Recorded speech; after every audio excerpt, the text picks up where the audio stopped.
was installation of street light. Let me find out one thing here.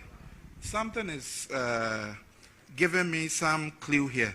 What does Garnet Global Limited do for the assembly? Because here they are doing drains. Here they are providing street lights. What do they do for the assembly? For the street light, there were 3 contractors who won the lot. 3 separate contractors won the various lot. Please, the report we have here, Garnet had 2. One for 199. When you knew your threshold was 200,000, you broke it down to 199,850. And you did for 2 lots for the same contractor, Garnet, who was awarded the same drainage contract for the same period.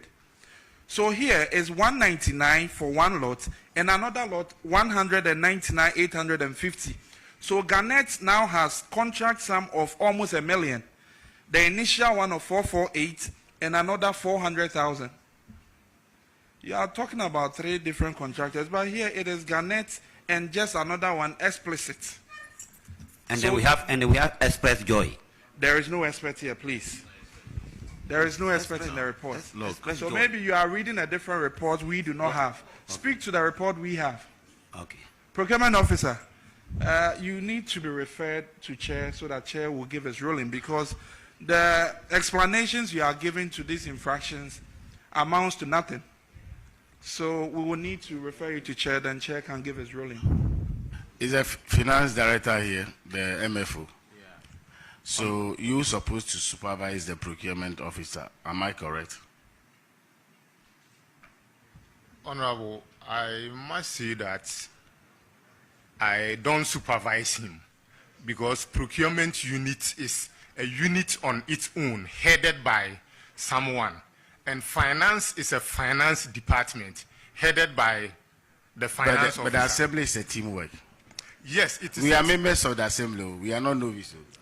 No, but the payments, did the procurement officer pay on his own? No, no, please. So don't tell the honorable member that you don't supervise the procurement officer. Payments can never be done from the procurement officer's office. So get the question well. You understand perfectly what he meant by that question, but you are just trying to dodge it. Because on the procurement officer's own, he can never effect payments. The payments will have to come from the finance officer. So please, you know what he means by that. Go straight to the question and answer the question, and don't beat around the bush. Honorable, thank you. So when you also in assembly and you know the threshold, are you not aware about threshold? I'm aware of the threshold. So when a document comes in front of you, and you do go through the document? You go through. So you saw that it's above the threshold, but you also went and approved. Honorable, we must admit that yes, with the procurement process, something went wrong, which we admit, and the auditors gave a recommendation. So the punishment being, if any punishment being meted to the procurement officer, you're also liable. Okay. So is that all of you we charge? Thank you, Honorable. MFO, can you confirm if the same coordinating director is the one you came with today? No, please. Okay, so in the approval process for these contracts, who signed them?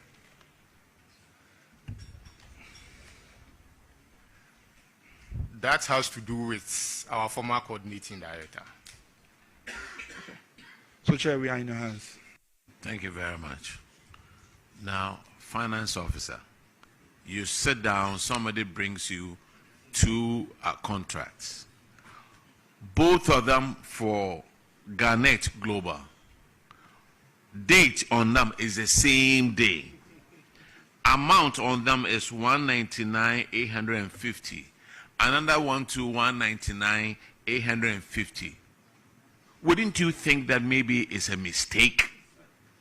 How could 2 invoices come to you for payment for the same amount for the same day. Honorable Chair, I must say that when you take over assets and liabilities, but these transactions were done not at my time. But because I'm now the finance officer, I need to handle those issues. Let me go to the procurement guy. Did you make a mistake, or you just photocopied one contract and then sent the two of them? No, it was the contract were in lot. So we opened tender and then... Sir, you know, you just took an oath this morning. Over the period, the authority for the past 20 years plus has been implementing the UPPF as a subsidy mechanism in order that the true impact of freight costs is not transferred to our people.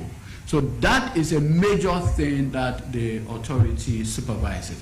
I've noticed that in the new MPA, the bill, I usually call it the NAPO bill, he together with my brother Collins put that bill together.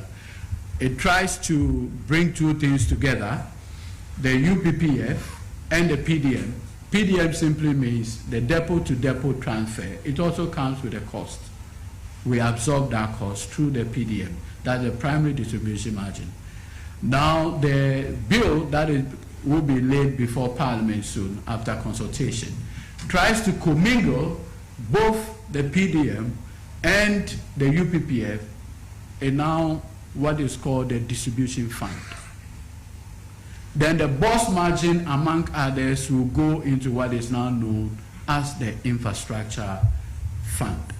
So the bill that is under consideration in terms of stakeholder engagement will now be establishing these two funds.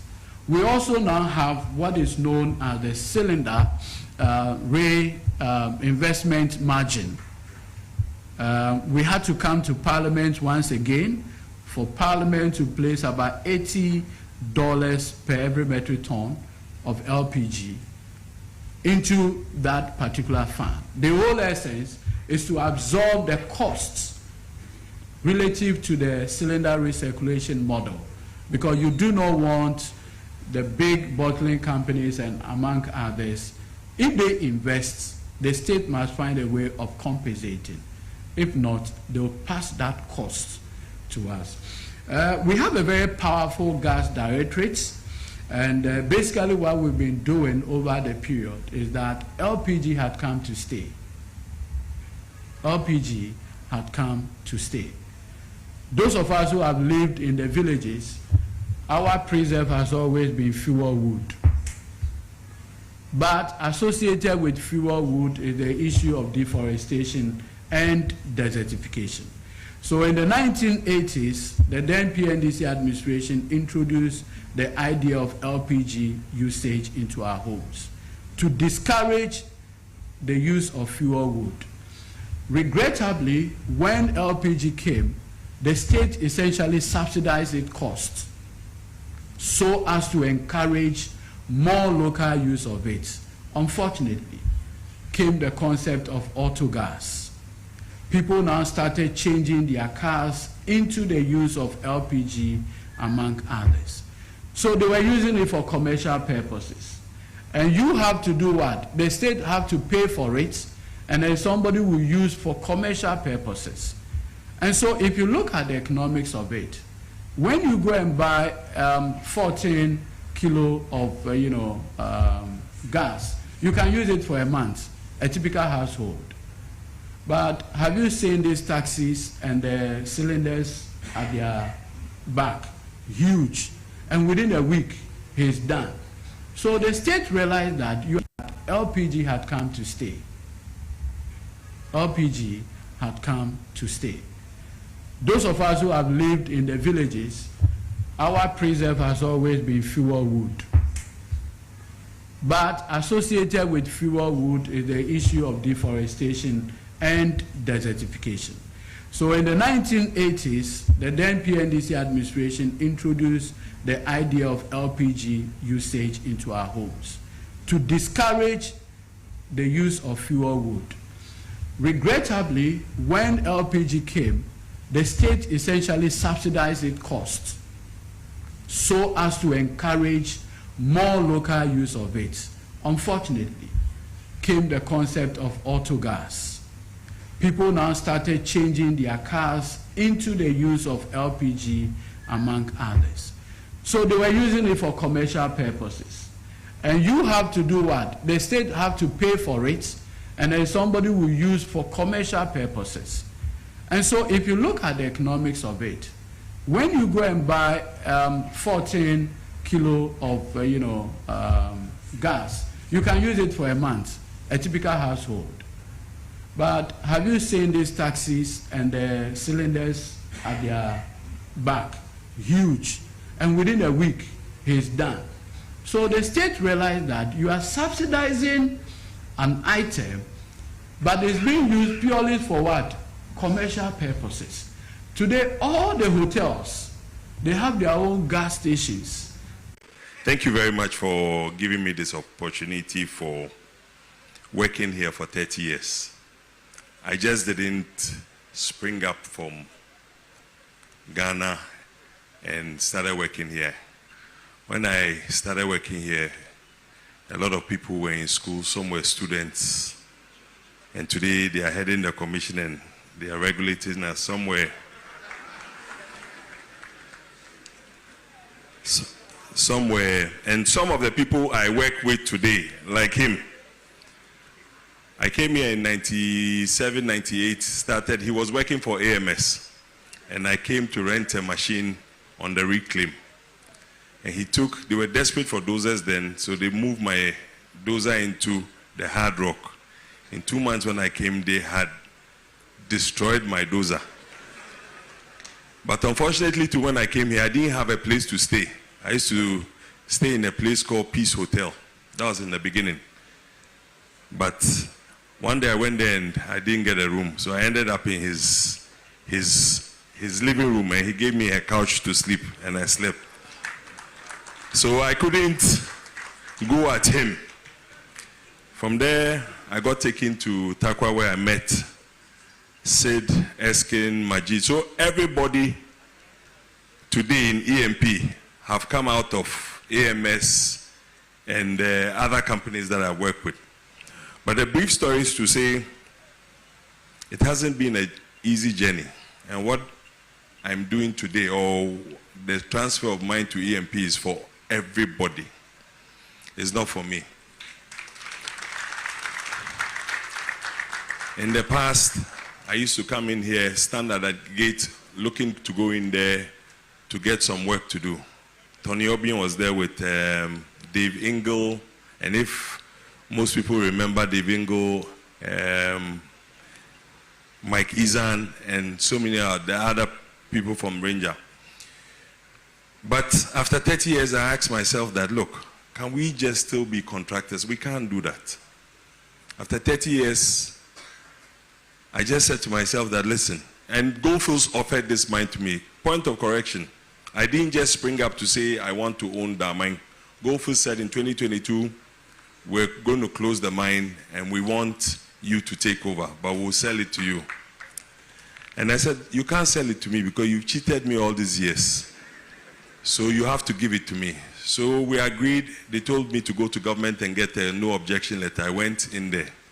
And I must thank our former president, Nanado. He gave me a document to sit with Goldfields and negotiate and keep the mine going.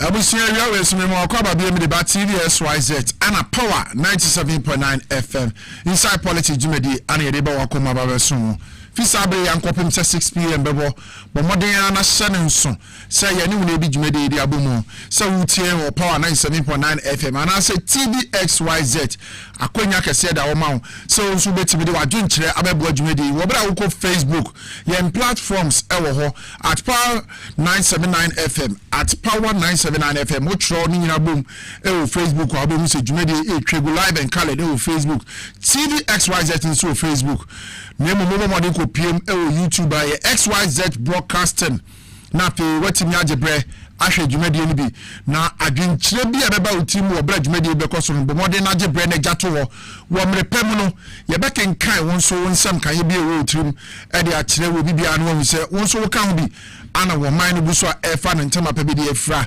insa policy dwumade ye bedin koma hodo etwabu wo man no kwan a mpanifo a yedi tumi asha omonsa se wo mbu oman na kwan ya wo mo fa so no mabu oman no se be ye na me ni mienu ahoto anigi asesena pa ye hwehwe wo ya brabom e wo ye yan yo man ga na etim no abiri bia se nkyiremu esefata no oso atimi anya ho nti asenti bomoden na shanenso se oni ebedi dwumadi nkopem se 6 p.m. ebebo ubeko MCR Mr. Rab Jampo Mr. Peter Granting Abbas ene Mr. Emmanuel Neti womo ane wo ho womo hihye TV ni so se be ye na dwumadi ni so betimi de amka ahwe bi Mr. Kevin Asante ene me producer ewo dwumadi so Lizzy ene atwemani makeup ya waye mano kama me dia babetina ya manu aye wese na fe ensem a ewo ho nyina no ye be modern ya biem ede amawo Francis ejina cameras nachi a wono so direct se ba bibiara megina me de mani behwe wode beto so nam nso matimi ahwe dwumade bi abusia me agasa me di dwumade ho chia me de amawo ne me di ade NK Obrempojng the grassroots president okuapomai kania abribia me sese metina se pe maninko team nakai se eye pepepe yo eye nukredie eye yedi a wo man Ghana betimi anya na esomfa so no aka me no mienu enu nti ne di dwumadi ebrel baby a waje bre na wo hwe dwumadi ana se wutie bi nyankopon ankyira amempene da me ani dwumadi emom na fe wo man no nkoso emfa ne ntema pa bi no mfra ene nsema hodo no a ane abo no bede wa ha the new patriotic party MBB amanyoko na as usual they will give us something to talk about but enyem faso de de more mine no wo mo ti abem kura no ye hu faso no no makoko tinechiri ene de amene wo de ka say wo bono region wo ma ti agu montere so eyo ye kire kase pa no ye kire na di eda so ene say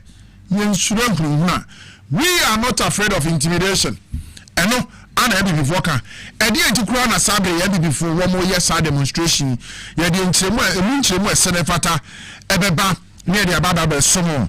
Honorable Joseph Adey Akwabwa, Wano Aye Bono Regional Minister, Wakasa, MPP for maybe a one more ye.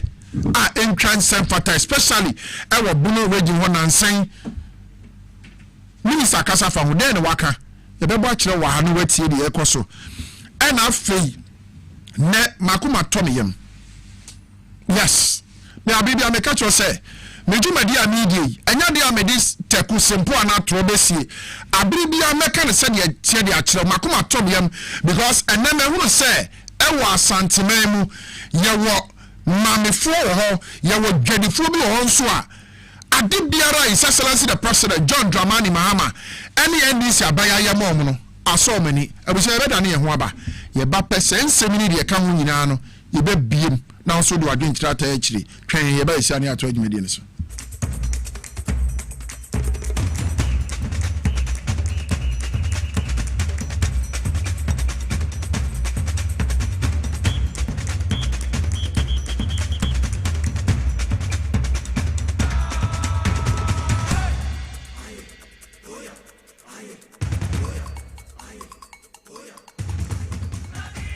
Akwaba bio adeba TVSYZ ana power 97.9 FM safei ana do kasa fidie na to ha me catcher na yenina yedi dwumadie we edi abom inside politics dwumadie so ne ensema hodo a etwagu o man Ghana ha emu nkyeremu esefata sa wonso bete ho ase enu nti ane yede sa dwumadie we ebomodin abawa kwam na yede aba besom kan ho ne ani dwumadie fi sa abre enkopem sa 6 pm ebebo medi de enke Obrempojng metena dwumadie so edi ho chiame edi aginemu ama me boss Mugabe Mase, the capacity man, commander of the angels.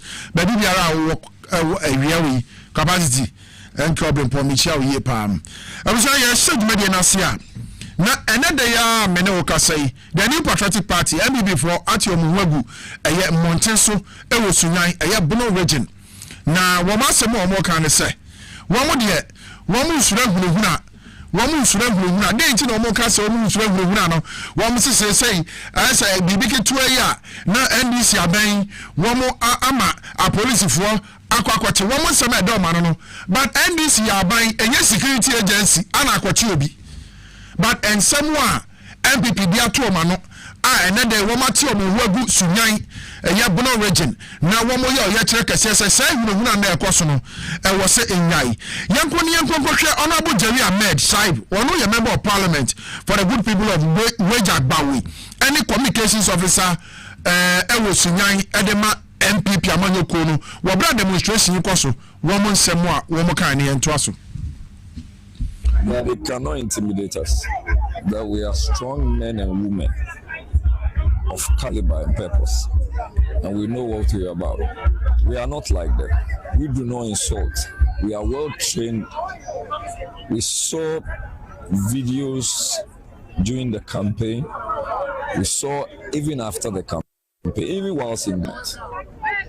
And the kind of arrogance they are already showing all over this. The kind of disrespect to authority. The classic case is the regional minister here. Addressing chiefs and throwing his left hand. Even making references to his senior colleagues at the bar. And saying, we na no say. I mean, and these are the people who are leading us. And they think that somebody publishing something on his Facebook to the effect that we are expecting you to sign the LGBTQ law bill into law. Obviously, we may not have had it now, but to expedite action to ensure that it is passed. Since then, we came to power, as at least this parliament, this session, they've passed a lot of laws, and most of the laws, 99.9% of the laws were passed under certificate of urgency. So what's the debate about, there's no bill before parliament or there's no draft before parliament for parliament to even consider?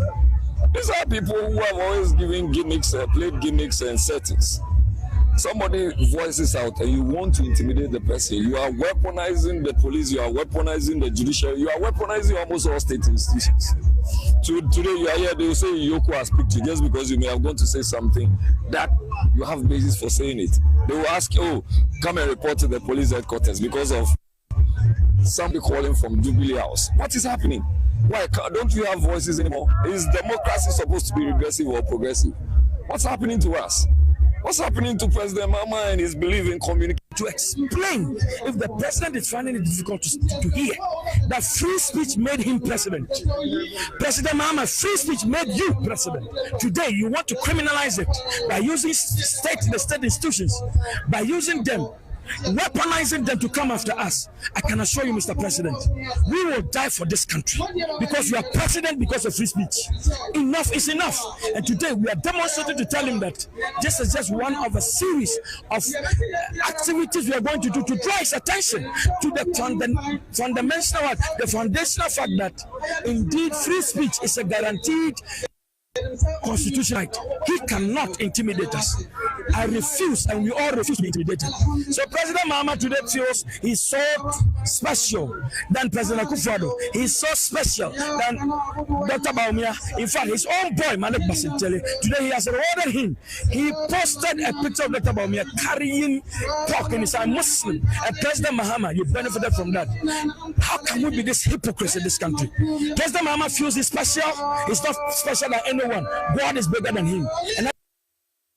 Abusia, what do you want to Sunyan and every Bono regional Sajumadi Anna a MPP amanyoko the minority wɔn akwakɔ pie mu wɔ hɔ a wɔn di sɛ NDC aban ɛkyekyerɛm nibisa sɛ NDC aban ɔyɛ police ɔyɛ national security ɔyɛ yoko ɔyɛ BNI ɔyɛ aban and you see adeɛ baako a abribia MPP for minimum problem wɔ ho no na ɛma me hu sɛ amambɔi sɛm no wɔ mu bebree no ɛyɛ saa nneɛma yi bi yɛte kurom ha yaa ana baamu a wɔkɔ school wɔ Legon ɛkɔtwerɛ sɛ time a His Excellency the President John Dramani Mahama efi abamu 2016 no na wɔwie UGMC University of Ghana ɛyɛ medical center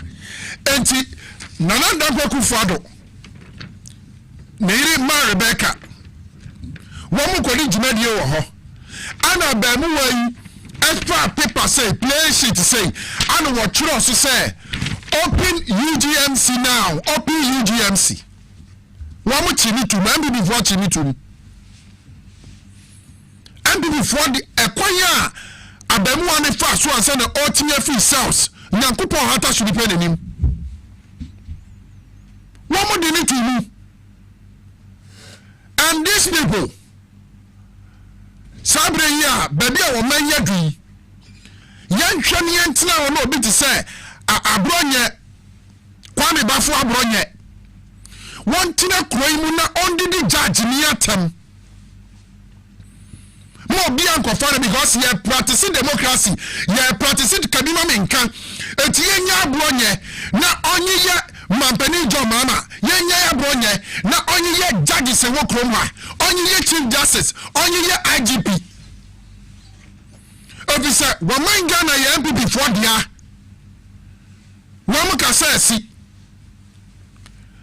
saka saburu kasa basa your dirty politics are said ya gini nyansa bia nim a MPP for mo ye no mo ka say ne the appropriate security agencies beti mo ne mo kan wotena wo beti mo wotena mo ka da biara da wo beti mo ani yensura nwuna demonstration na mo ye no efiri na de kro mo ba ye no serious because mo ayenimu ani kasafi wo politics mo enfiri mo no abribia the security agencies are obi ka kasafi obi ka kasakankai obi ka kasa bo wo man obi ni ye a de ni wase ba te se mo no amo ba te mo na dia maya o man yi amonam krom hawe mo MPP for dia maya o man Ghana a moda so nam krom ha sabi mo didi da eda mo yerenom ani mo kunu mo ho no eya mo aka say nyam mo ma ho na me so kitikiti say kura ni mu sa abronya kwakọ di judge atem ama sa wa threaten judge no eti yakwakọ fa abronya say adan na wudi di judge na atem brana me prove judge no wa ye odan. And the young people is calling this intimidation. But yen jabronye say a democracy, a freedom of speech, a jabronye any judges, one for judges and imunya from. Now, one of Kwame Bafra Bronye will be yana what yaw. One of Kwame Bafra Bronye, one of Bobby Yanua, what yaw. Mekadabia say. I was saying, one man we younger son, see, getting MPP out of power was a national duty. It was a national responsibility in 2024. And Ghana Nibia, what to about the Pamu MPP? I don't do politics, say me, but yeah, now I'm not going to daddy. But the biggest problem our mind Ghana, FSC. 1519 ahiahe one more MPP for by wiase omayinka achiri aka nyina ya MPP for woman Ghana mpuntu a enkoso woman Ghana babia ye gire sani ya tie after 69 years of independence problem bia woman ye kom ya MPP for Trump come nkoma braso how would do woman Ghana kom bia ya MPP for se muni Ghana oh kabade samo ma we munim ni fire kaminim ne kesi yo akaminim temamufo anigye ne ahoto ewom sa bi before se meboa wo pa wo nka so ma jai politics here wo pa MB before nka say oh okay Ghana for mpayen say de omo to abagu yanima ase 2024 no ye mabio na kabusua hwe Ghana fa ebeye 1 year 4 months under the leadership of John Dramani Mahama, President of the Republic of Ghana. It was saying Ghana ni akomanda etire wom na wo so be kan okra dia kire wo 1 year 4 months under the leadership of John Dramani Mahama, and this current NDC government kan okra kire wo again na say sesia asiri under the MPP mama ade ba ko pe awo mayimu I say, it's about time. Wow, tell me, I shall security awareness and say, the Baba Yanua. Well, sir, could have been our Corsica for fear. Now, come back and say, oh, why? And you're danger to know what you're about. Beware of dogs. Ghana India would tell me, well, fear him. I was someone printing MPP was no picture of them more. No one should beware of MPP. They are dangerous. They are dangerous and they have always been against the development of this country called Ghana. And that is why somebody like myself, Obrempojng, I will not and never say MPP, Jesus Christ of Nazareth. Yes, I say create awareness. Yes, I say Boukula manye woni ya kache no kache sen Obrempojng ba wo ka no kura bi bra betie wei asinyamesam wonti no wasori dem sen wei asinyamesam asinewo asini de ade mputuo bi bakura eti bra betie you rejecting the MPP will be the biggest blessing to Ghana any day anytime. You as a Ghanaian watching me, as a Ghanaian listening to me right now, baby, rejecting the MPP should be your main priority. You should prioritize that. See, no MPP for you will reject them. That is if you want this country to develop. I'm on before one. Why would you want me now, Casano? Obekasa Grepebi will mutirim. I'm on before one. Mabedi adie efie wotwe 8 good years. When to me anya de pebia o years wemu. Bibi pebia no amutimi yai. Ade pebia mo yai enso hu sika mu di ye no. Asi kloi 1 year 4 months pe.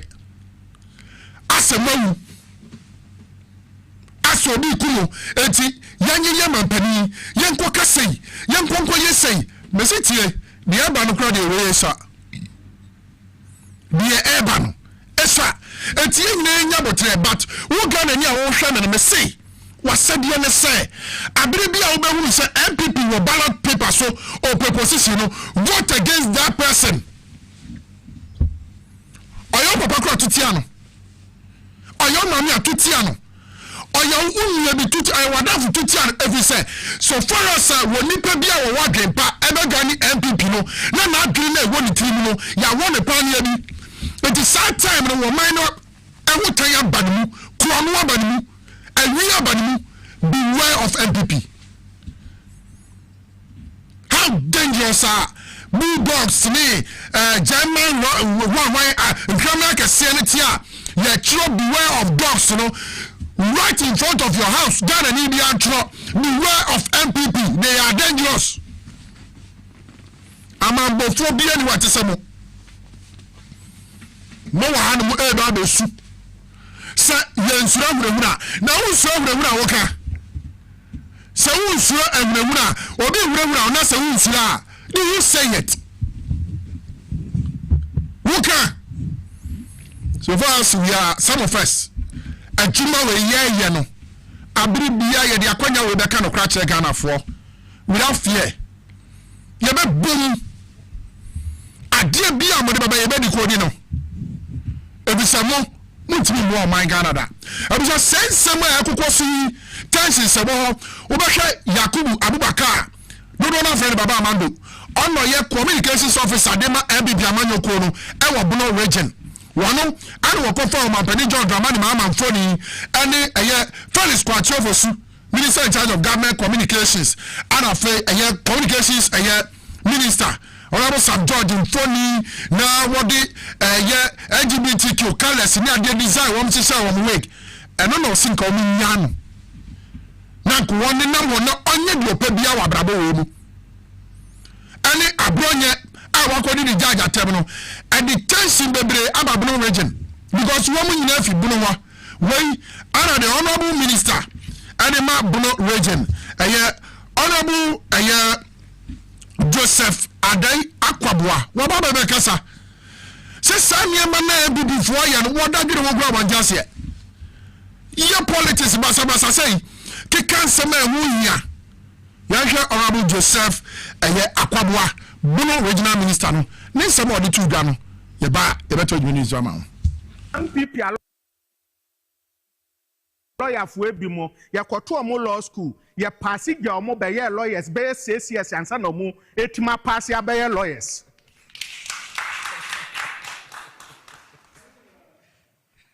sa omo nkrofo no ya omo misa omo say ye beto omo bimo ye to omo wo law faculty na omo ye seniors ye pass ye yamferida e pass ye san omo ho e be ye lawyers 6-7 years and some no multimi abaye lawyers sankrofo we na omu di MPP anim den so omu ni nyansa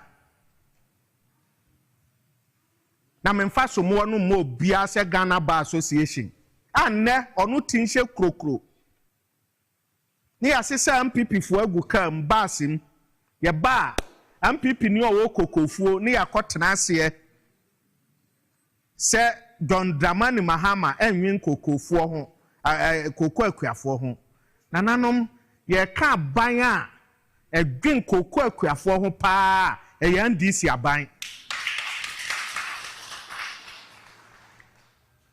nananom omoba meja mo questions mienu pe mu bi so omo na se omo tim ansamo a momo omo ba bi ntena omoba mu mi so omo se omo time na dwaman so wiase dwaman so na koko 1 ton ni eto ne sen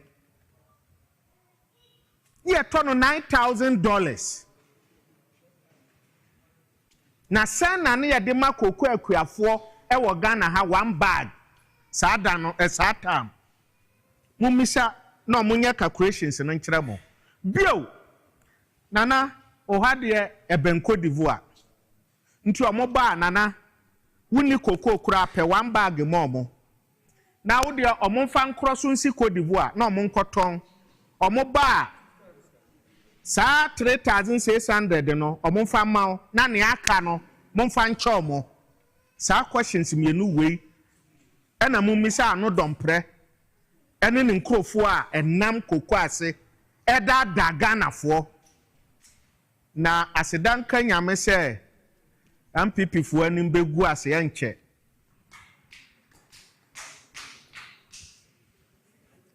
nananom His Excellency John Dramani Mahama opakuafo asempa na neasi no Ghana ha koko no yeto a ye de ko wiase dwaman so enne abrofo no koko no kura mo mpese o mbeto bio nti amabo na abafam na se bo no hya ase se ekosora sika bia wo se munya bia His Excellency John Dramani Mahama e de musika be mamo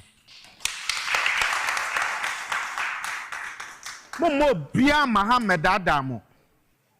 Momo bia na Adamo. Na ye de we are focused. Adwuma ye eno ene ye ni wo so. Eno nso ne ye be ye ebi na ne ye be hwei. Sese omo aba omo nya asem bia nka mfa abanwe ho. Nti ni ato omo ne se ye be ko social media ni ye didi atem. Ya kansem fi afa president ho ya kansem fi afa mpanfo e wo man mu ha ho all because you see your freedom of speech. Na freedom of speech enkyerɛ sɛ kodidi obi atem. Nti ne so kodidi obi atem na yɛpɛsɛ mmara yɛ adwuma a yɛnya a whole minority leader afenyo Markins nipa no yɛkye no yɛmfa mmara nhyɛ yɛn nsɛm yɛde ne kɔ court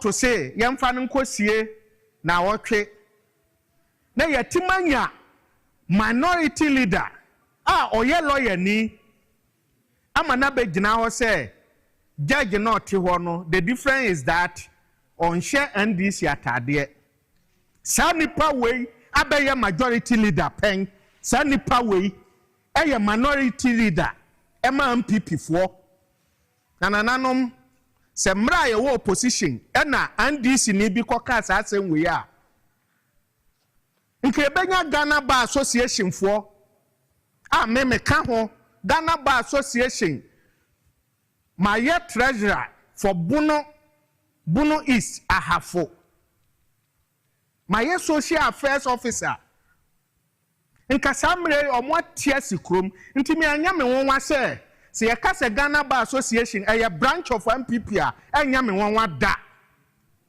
sa nipa wei abegina fidi kase so ka kire judge say difference ne say on share NDC atade Ghana Bar Association amua ya no General Legal Council yetenetena lawyer for amua ya no Bono Regional Minister out say Okasano Honorable Joseph Adai Akwabwa dia bi before chia wo de wadaje papa nyina ebeka sasa kekekwa udi omachia so ukasa obedi omachia so say dia oka ba kwa ye me de wo mu woni kasa no wakasa no nyina se wo ye kokoko kuani na say MPP ni ba ho no okase ukoko no aben ya teso a man one bag of cocoa so nkoto wo kodi bu amfamrew tietietia so koto no tibi de brewa asem bia wo beka no aya agidi so tibi koto wo cocoa one bag no kodi bu aba na sika ode be ma no eso sene Ghana sika Ghana tiama cocoa akuafo pe one bag a do beka bi agidi na mom se o ma MPP ni no cocoa one bag anado mbremo ane honorable Patricia Piejemu wo mo begu cocoa na se no mo ya o se honorable munyi cocoa no one bag mo to cocoa di bu na mo first kan mre ye pe 2587 na by the man na wo mo timi de bra o sa de o beka bi agidi. I can't even continue to waste my time on them. They don't deserve it.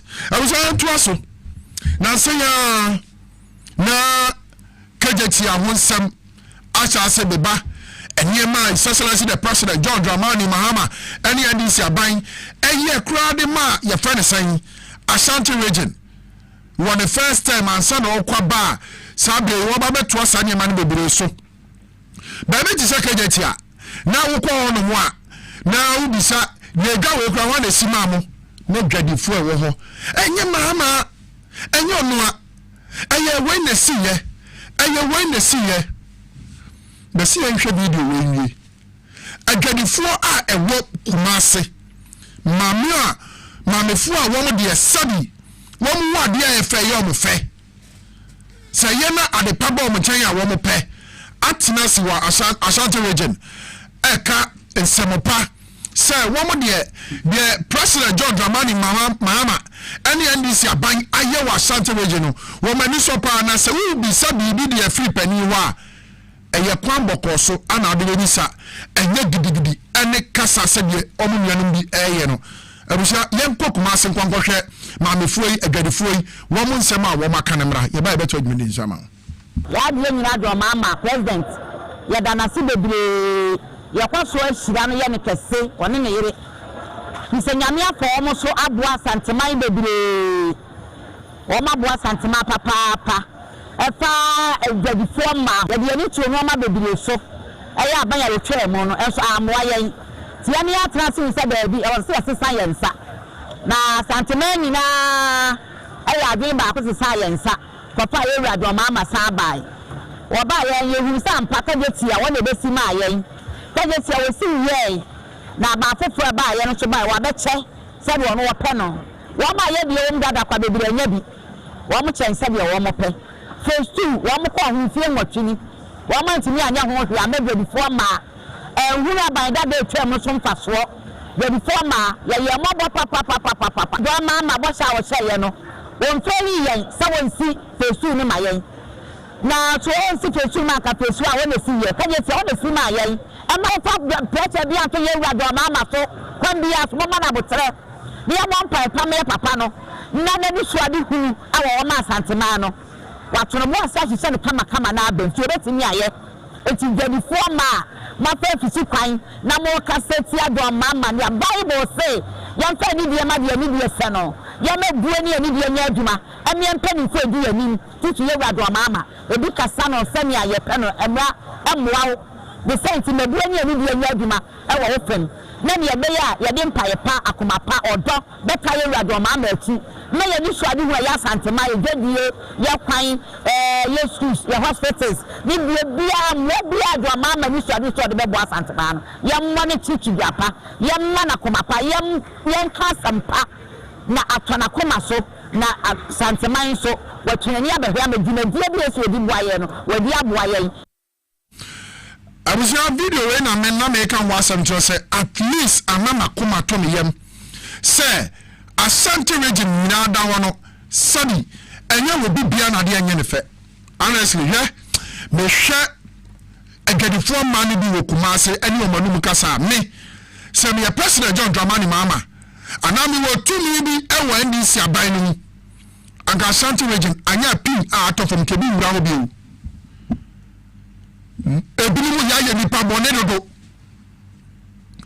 ewa Asante memu ebinimu eyama abroso dodo ekwanya amofa so ane o mampani ekasa emane bi agadifo mane bi wo Kumase akegeti amampani John Dramani Mahama esi ye no emu na omote na omonsa ko ma no kwanya amofa so ne mampani kasa no me enka Obrempojng senka memi wo tumi bi awa ndisi mu a anka piye nto Asante memu bi na after bi anka mo pesa mo ye nka mo mameye President John Dramani Mahama what is just about 2.5 years and they see KJTF phase 1 and the mamo before mampani John Mahama eba be see KJTF phase 1 bi amamo ya bo ema ewo eye Kumase ebo adeja womu ye naked demonstration womu kache Ghana for nyina say wo mampani the south side no wo de be ma niya Ibrahim Mahama no de aye galamsey womu nkase womu pega bia etima mampani ensi what this year and the mamu amamu kotinam West Africa ya kama kata efe ya kama bakoni kejetia ewo Asante memu sama kete ebini bole bamboy ebini not but essence Kumase ewo big market ewo big way ni tino commercial town ni tino yenye na fe connecting towns and our regions are all and will be benefiting from you. Now, society way and ya Santifo be fair. Sad the fair way. Our mampani John Dramani Mahama, and yet the man Asante Mino, and ya Santifo be fair, and now we shall Santifo money be. I want to do Gano, and your mamma they see it, a Ghana young one name Moshe, a bisono na see gra and your fe, Yampe, Womubuno, a Tina say a gato, Kajatem Kaka, and then a man sitting now. I was saying, come on, singing now. Moon, Kajatar, moon, sino, moon, come on, and sino. Asante my name, Kuman Tomoyam, Adiana Moje. Omabani John Dramani Mahama, dear Wayan and Bonnie, Wama Mecca, Asante Four Mana, a bidi Gano, dear Mampani John Dramani Mahama, and Bonnie no Mecca. Tasa way and Bibini, Yabeku Boriamau, it's assembly of Percocatia Mampani. Nana don't go for a woman 1.7 million votes. And by year, Mamperino, 8 years, one to me demonstration in Tiano. Second, Tiana, His Excellency the President John Dramani Mahama, every 2.5 years to see it, first phase, no. Nana don't go for 8 years, one to me, second phase, Amamo, 1 year demonstration, one complaining, 1 year, 4 months. under President John Dramani Mahama. And then before a demonstration, I will come and say, I'm up to May. No, I'm a mobile day. More demonstration will be some. Say, which are ma. And to the mobile, Asante region, Monya. And Yamunkwana Muya region, Wagana how. Other regions, Komisawum, you're there no mania. President Mama, first time, say we are after a military hospital, Kajetia, and ye man who do our year was Santa Mem, Ade, Monguade. As I develop in one day, Ade, I had some Monka. I'm a penny John Dramani, Mamma, on Yamu. I had one Yamu, why Bonnie Bay? But I can Bonia Montani for the Assamutrim, Munkokodi Natam, Munkoka Sanjam, a dear man before now, I didn't want every more. Who are Santinia Workshops, a CIA, who pay Cecil John Dramani Mama, and the NDC biased them, and to be big, I can't help us already the attempt, now we know, and for so bad when you're free and people so are Santa Region. Maybe so. Ya me agreement na wa hu say ye kura ye wani enti ye be ma hu kwan na mpanifo ye siesie wo ma ye nsese ye be ma ye so ye nya hoto a wo ma we be kuso abre asantifo bi mo ya ma na abroso mo ya ma na ye tan or tie out of nothing hate out of nothing mo tan papa ne kakekwa.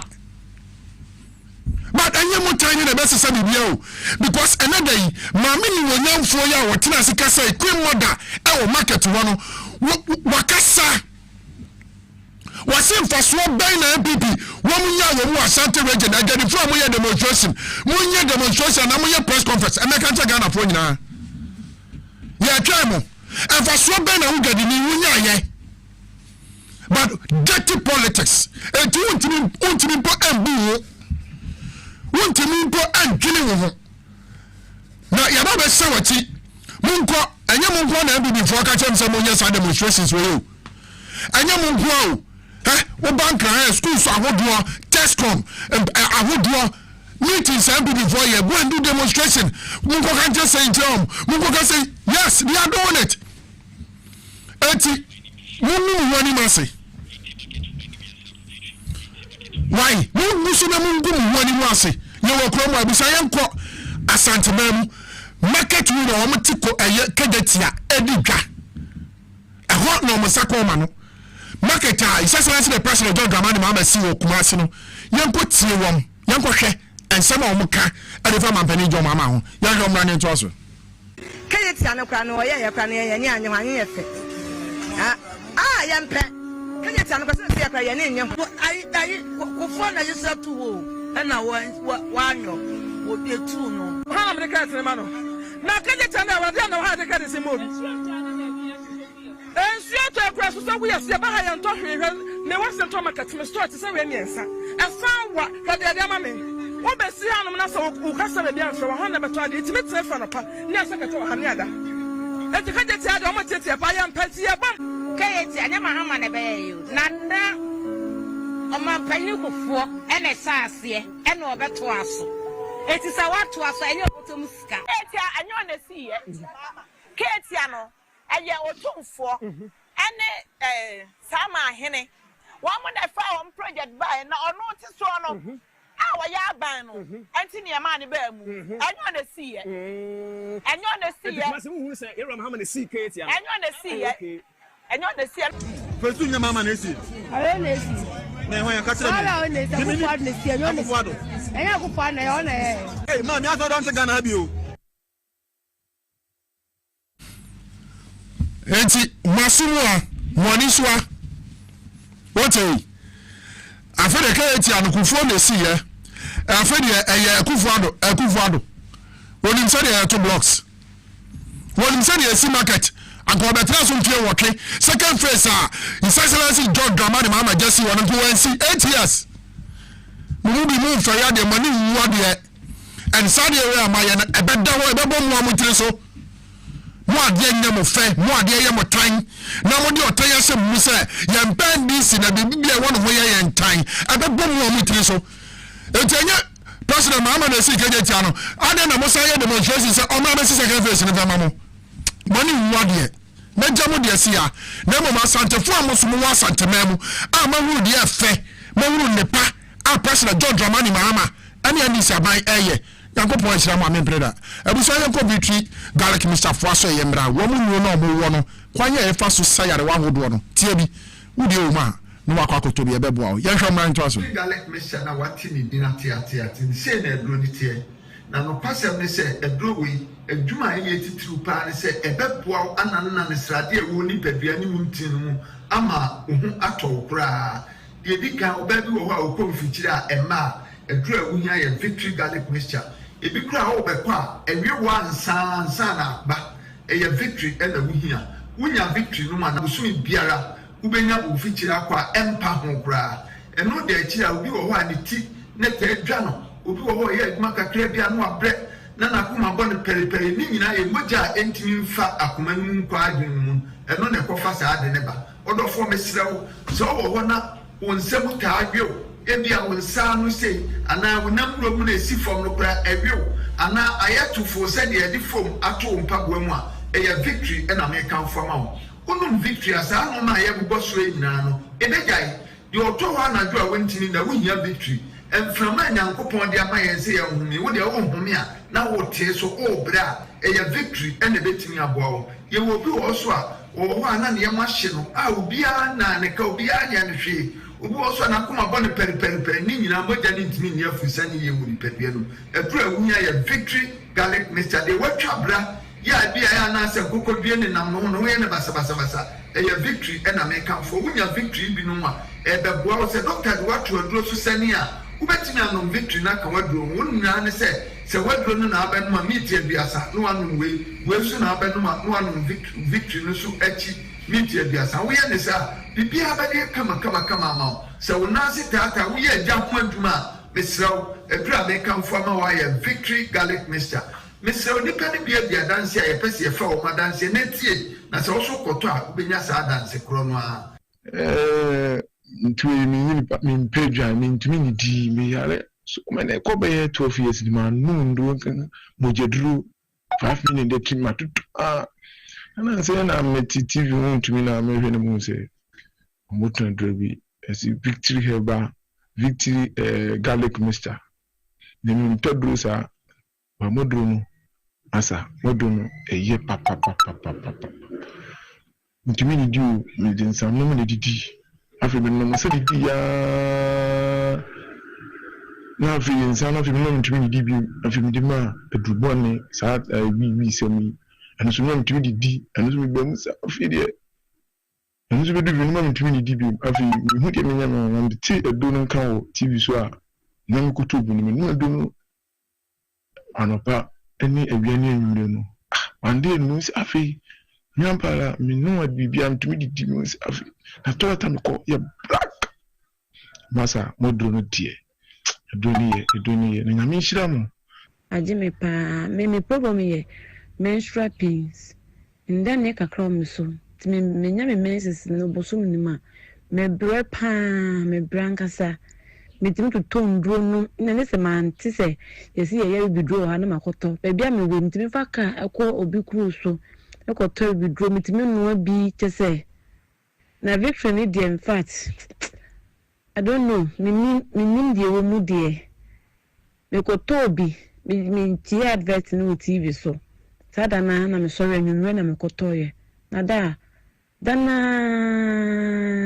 me say ade yi to me padi mu no mo ja tropa yi to me padi mu ti me twa to me phone so kura say ha adwene a enka me de betuma ka ho na mo hwe te say so wa hwe ya kwa ka se me bia me ya bo hwe na me no maduro bi te say efi sada na yi sa mo ja troa no to me padi mu no me nye mezi se no maduro e ma me hu sa e moja se bi like say kwoti te say ni na flow kama to victory tie mintimi enja nto ho te to de bia na mo ba abasha mo me so abasha na edo ne me di hu adanse obi si me de cholesterol e yesa de boni e na aba mi nipadua ma be di atenase whether you victory garlic mixture. So when you victory no ma cholesterol send any density biano victory be yin na afi ni peduano. Odo for wo pedia to anamani 024 2545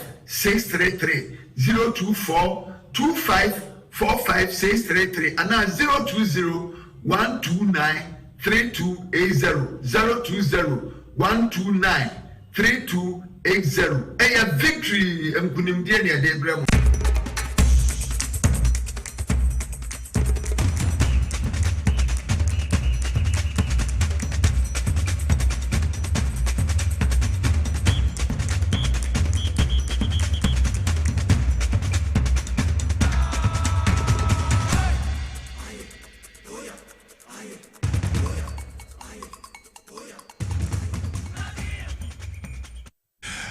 Siame Samo Akaba Bio Ediba TV XYZ and Afi Power 97.9 FM. Inside Politics Jumedi Simi Yasha said that Kope 6 p.m. Bebono and some of the Trego Mind Ghana Moa Yadi Chimo Sene Fata Eba Bebe Sumu to also Jebre nearly Jumedi Mumoko Facebook and platforms or at Power 979 FM and at TV XYZ.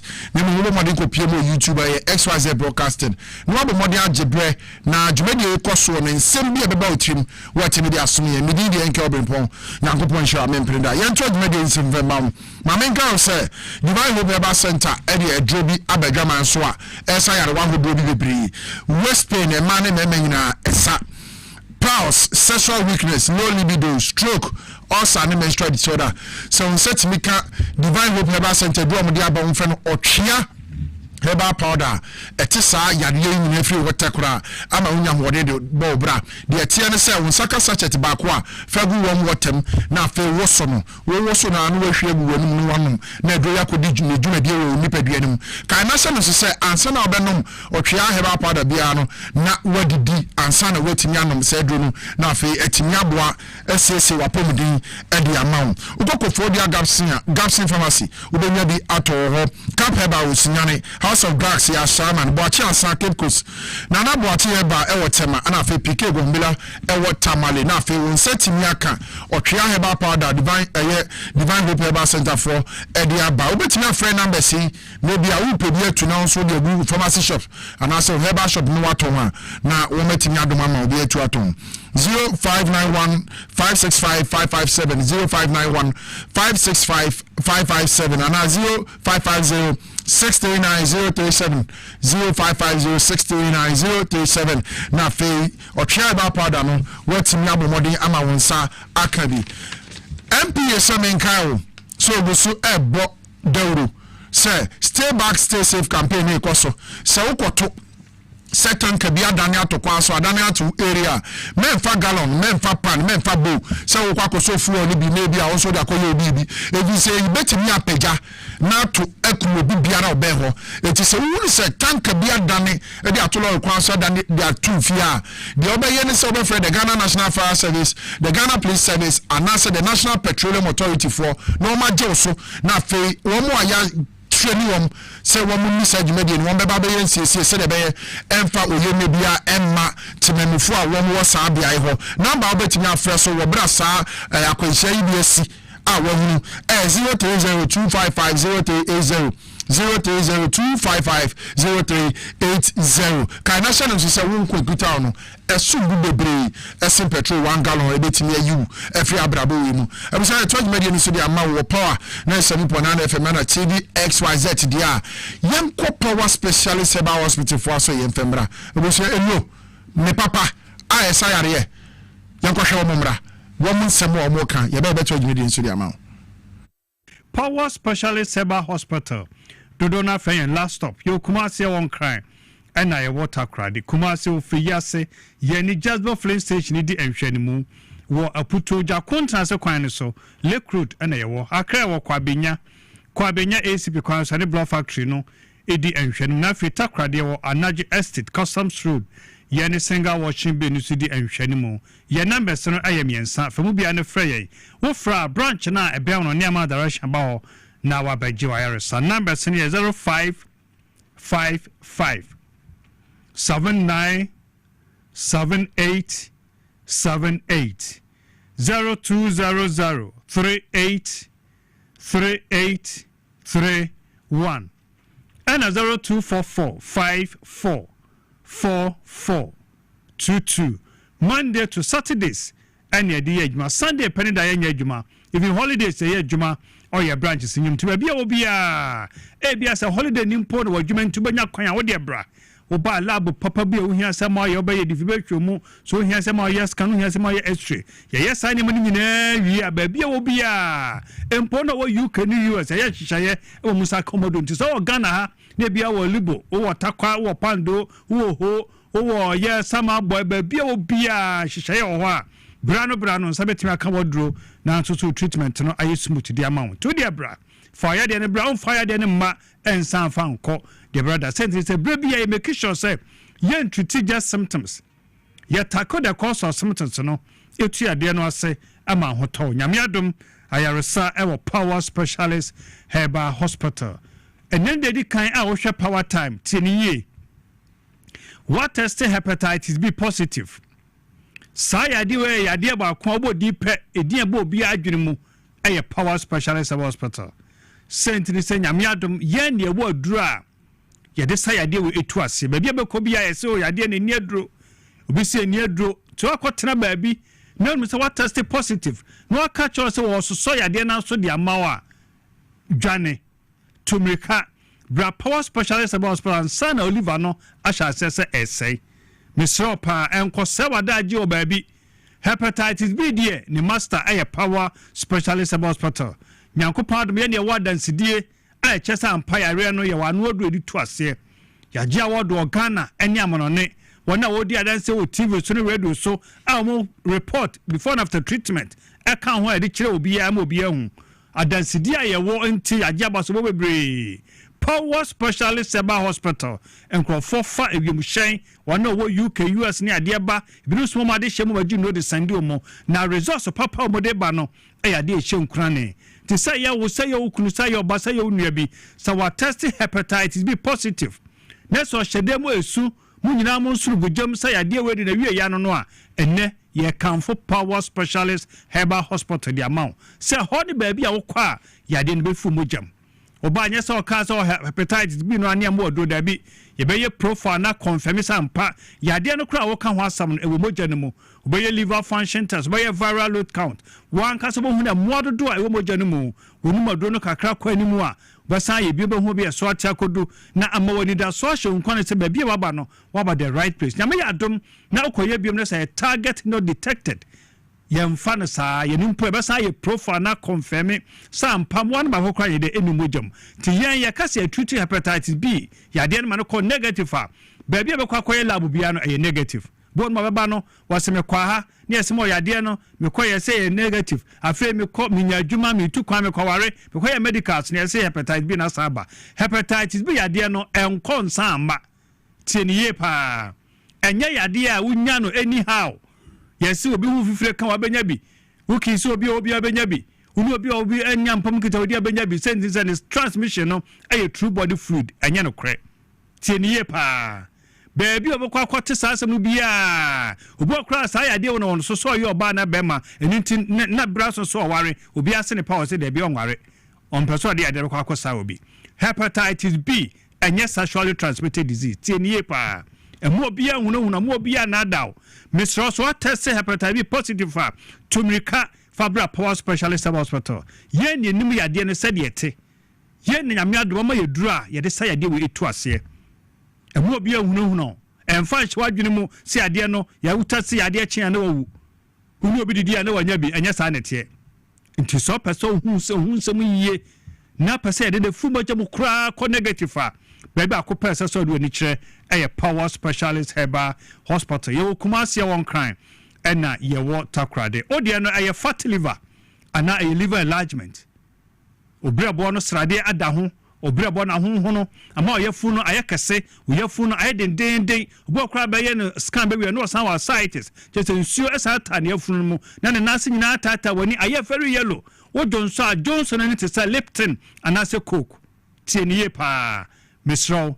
entina homa liver no ensay ansa no aba de bia meka say ansa no so yefo na hono no so liver na sini say yekwam entenei a wo hwe power time woni so wo aye fatty liver wo liver enlargement wo liver cirrhosis to make Fabra Power Specialist Herbal Hospital. Yako pardon ye de adro so nko bia ba ye friend adro ya liver care obenya bi ato na dirty even so no ebe ye liver no ho adwuma kama ebe hili liver no kama ama liver no asan aye mono asan aye foforo ade amount o de na ye kidney stones and kidney cells ona sa sha say etatai usisi achi lower back ho aye wo ye hyehyeo ama severe waist pain and for kidneys eni agro misro Fabra Power Specialist Herbal Hospital.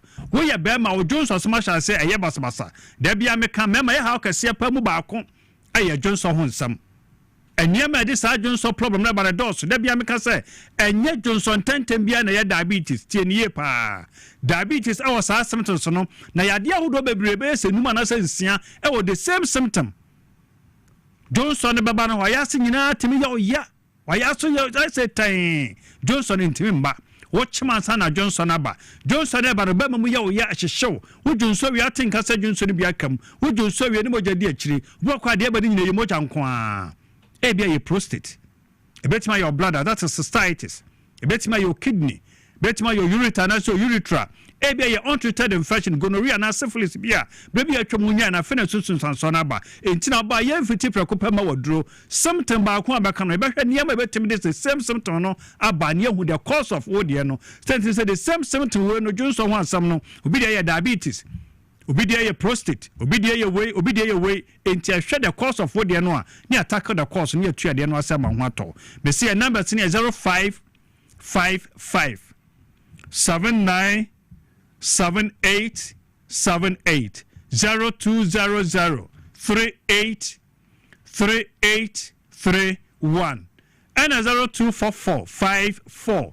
4422 odi na ya osa na how ekwam do ayem yo yedwe ne toyma bia ya na obo afono obi correct me fe and am say osa eyukro enyan obo no ha nyina yo ye ne kopie wachi kase no tutu ahyehyew o ya ho hwenye ye ya na asam from be agina oyem gastritis onsa no nyina timi atititi wodi dia na adwane djabo indigestion misro osa betimi ateto nkwana nyina osa betimi ma afon aye tantantan enu nti samre doctor akoso duaya edi eduaya SK aba that is stomach care ekro bia wa yafunu mu no wonya do ye bebuaw na akumukro no say do na osa say peptic ulcer ebetimi atu ase edi amount odi na ye malaria na how what test malaria positive who here eduaya malamis ebetu ase 10 2-3 days ebefu boja ne mo nesa ukon anaduane osotia na ete kokata so ntumi anabra bia yesu boja so ate yebo moja who here eduaya herbal tonic eye mojaduro ehamanu ade eye mojaduro enuanu nonko a ene yakeka bomu a yade eye sa adrowe na ye wo kala herbal mixture typhoid pa debia nkrofoko hospital omonu yo monwono omuti pa omo omu ayehye omu hu omumre yabaye no malaria test na were negative doctor did me kasa o man malaria treatment mi wa no malaria no onibi ebia na ye typhoid uhia kala herbal mixture ebetu ase 10 ubo wa na oyi ahraye ne moja wo mu okokotimiri say tai wa koma ebo kim bibi biara ye problem awa wo chest ho say ya wo lungs say ya wo heart say ya DNA na ekoso no wo hia eye cough ka herbal mixture we eye chest cough na ye wo jiri ka jiri ni dini ne honam se memadru me vitality ababoa sesu am abema wa bema mu a bibia be konkan ede am bibia to hebedo bia no kwa ye nu no ebi e wo hono msi wo kuma se won kran ene water kwa de compost o minimum ya mfase kanka wonya hebatene ba mixture ne bia eno so betim aboa ye wo do ya ointment wo ya adwumade na bi twitwi na oda bada kama de be cheno na ho ato aware fo mo pa wo umienu nyina momra ya de bia ha obi ase pampa bole na wanum sciatica na ha bone fracture ni nyina no ba na se ye massage kama be ye ama bibia koyi ede ama Kumasi ofeyase yani Jasper Flint Stage ni di hwene mu amputoja kontena se kwan ne so Lake Road ana ye wo Accra wo kwa benya ACB kwan so de block factory no edi enhwene mu Takra de wo Anaje Estate Customs Road yani single washing bin no si di hwene mu frey 0555 797878 0200 38 31 and 0244 544422. Nyame adma da senesa be say dia pomde hu nsam no ebebro.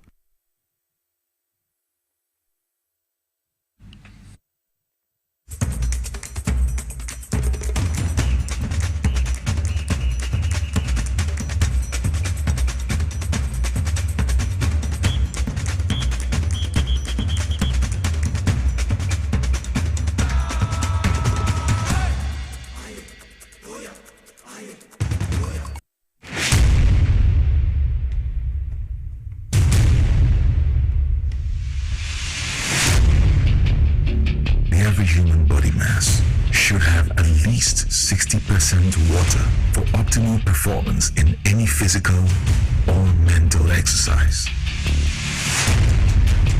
We can help you maintain it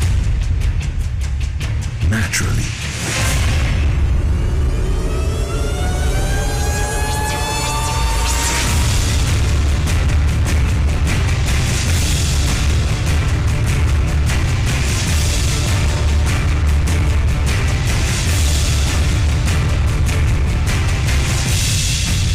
Natural mineral water.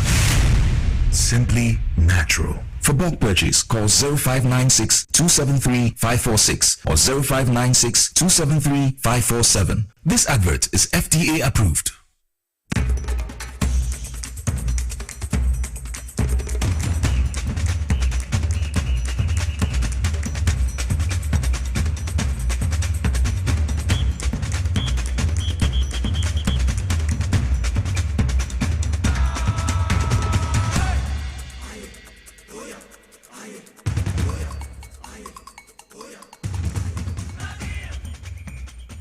Abuja Safe now do Casa Fidiana to her. Make I will Sahai TVSYZ and a power 97.9 FM. Inside politics, media simile. Your simple now, some who do a tribune, my name said, now so that Tiasia will to me. I would demand penny for saying anything boom minor. I believe and some crossing your penny for Macadaris and Sinu. Nemuchi Western Fata, what about the Sunu, who fear what you remember Bia Wajabre, Nasabe, and you did medi at the Abu Midi, the Anchor Obrempojng, Nakupon Shaman Peneda Sabre Bia Wajabre, near did you medi at the boom.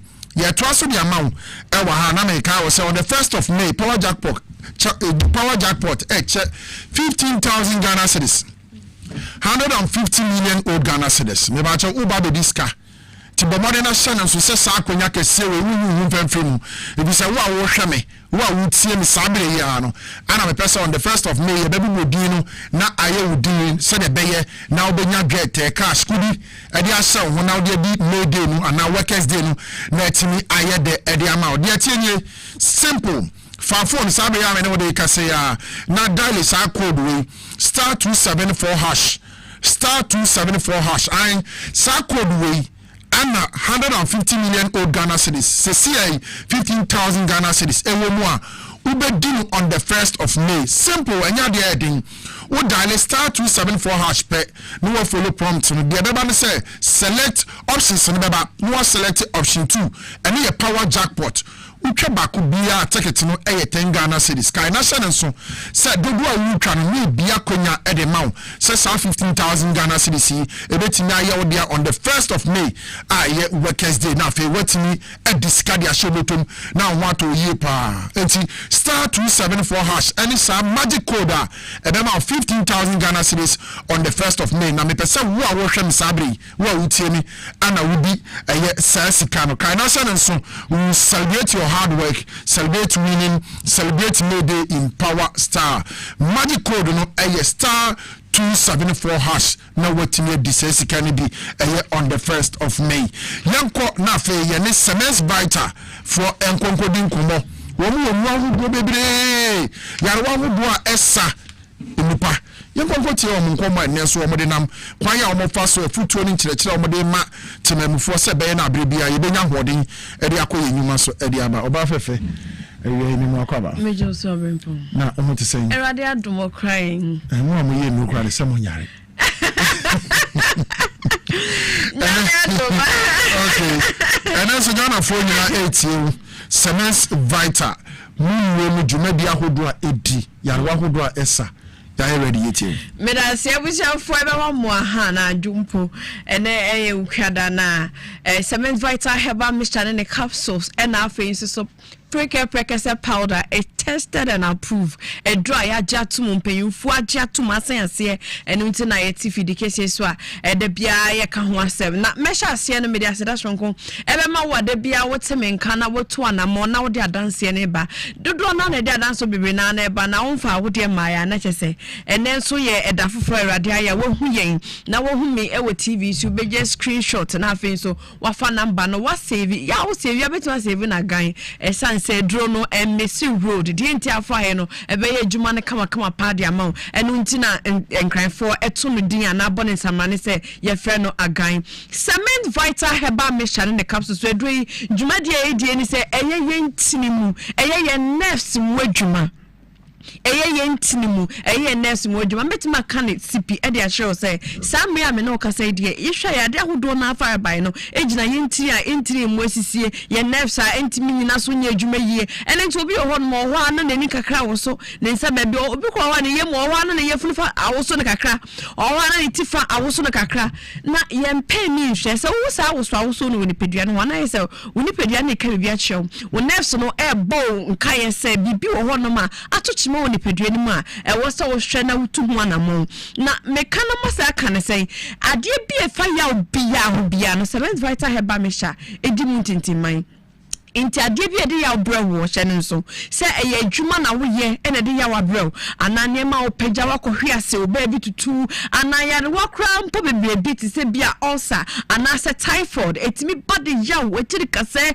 yaw edeba yaw de bi e woni padua no general body pain honam yaw bia no edro ba kwa meka mfam ɛyɛ cement vital herbal mixture ene ne capsules a wo side Prosecutor powder yi ebe title na afin so ebe sisi wo kama dia money pedua na wonya hoden sa wo pe energy obi adwuma wo ye ne se na meka ye na adwuma Ghana ye se adwuma ye bia adwuma bia ye bia enya Ghana nko wanya wuni adwuma bia wo ye bia eye adwuma ede honam involve your body woni pedua wo de di akone aba sa wo ti hoda bia kra na wo churchura wo nse chi ni wachi bɛyɛ wo ya wo gina ho asa enti ade bia wo ye bia wo di hudwuma bia enam ya wo ne de ba na sa ya wo no so ye pese ya ade chi enya hoden ko ye adwuma foforo no enti no na ye pawe a ko de bia no so impress we kidney ni liver so a enam asa ya de na to atese ya to ye boss mpanyimfo ye hwehwemu ama ya de ato mu de stamp so ya kofa herbal medicine ye de yankasa ye dubna afa ye di ayini ni habaka kabum aye bi enso aye bi pelese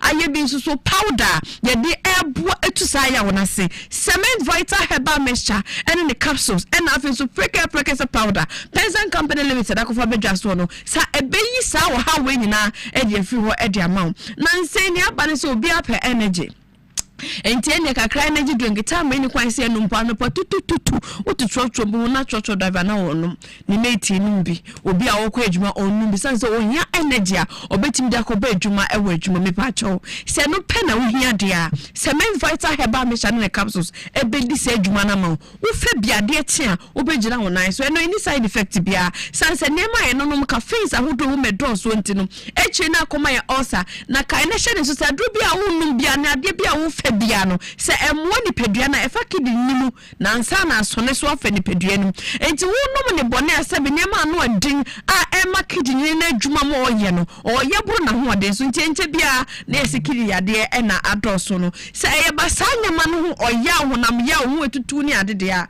cement vital herbal mixture ne capsules ebeji wakagina mu afen so de na ye pulse eye koko eye hemorrhoid se de yakan bia no enne hawa obema ukọ ojanai so sabe se wudi dia fa cheme umoja no etise sabe oba okọ afichire na hye so de bia meka so pulse moja na eye very red ena de aka na keka ho no ebia na ye liver anase ulcer na wonsuru matutu akura eno no de no eye dark kakra enye red tisania pulse de ne tie no eni tie bia wo de moja na nso nya pulse dia na mo nso ahu moja ya pulse na ye wa na koko na ye wo no ni nyina no fa cement vital herbal mixture ne capsules ibi na ebedi wakagina mo aboyi koko ne ye pia ba na ye hye ho de se be kwaja na ya se kokobo pese bie no eyi ni nyina de afi ho de ama oba akọ afichi a ye wo ya bo so cement fighter heba mishaba ne capsules aba say no yemfa yenye calendar bio se yeda so do ye de na se wunhia bia na ofe no bia moa o mepacho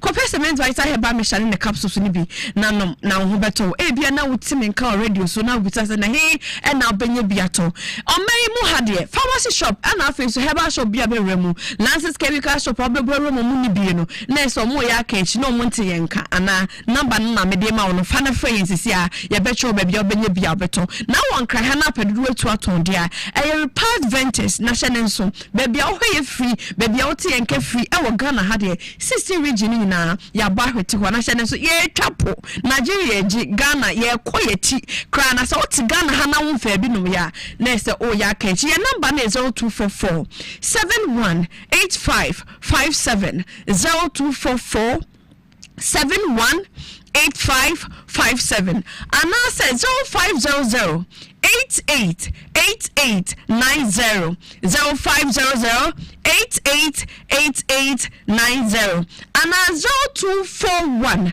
604 702 0241 604 702 Debia me catch you say so ye bema na premature ejaculation na e sickness any kwai say me kan ho asem bi premature ejaculation e ya de anampo wo de na e timkeja atwa empeja me humpo no e yo how de na wakoye de aba edi ade na wo ye enu be na afefa ye anampo so the diabetes ndro so with hypertension no so enu na wo fa no e na ema saa wo mema sem no kofem cement vital herbal mixture ne capsules afei so na wa preke se powder fa ne nsabum number na me dey so dwan frey ye be show ne obaye home remedies ka ho na afei so ya show kwa be fa so be fa na e be ye adwuma ne kama dia ma ne be siesio na wagina ho nan so se be ma de bia me ka be ma de wo tiase a Bema ewu and which is a obi o with it ya wo ya pa with fatimi dwaw gen when you sit head brew what's na say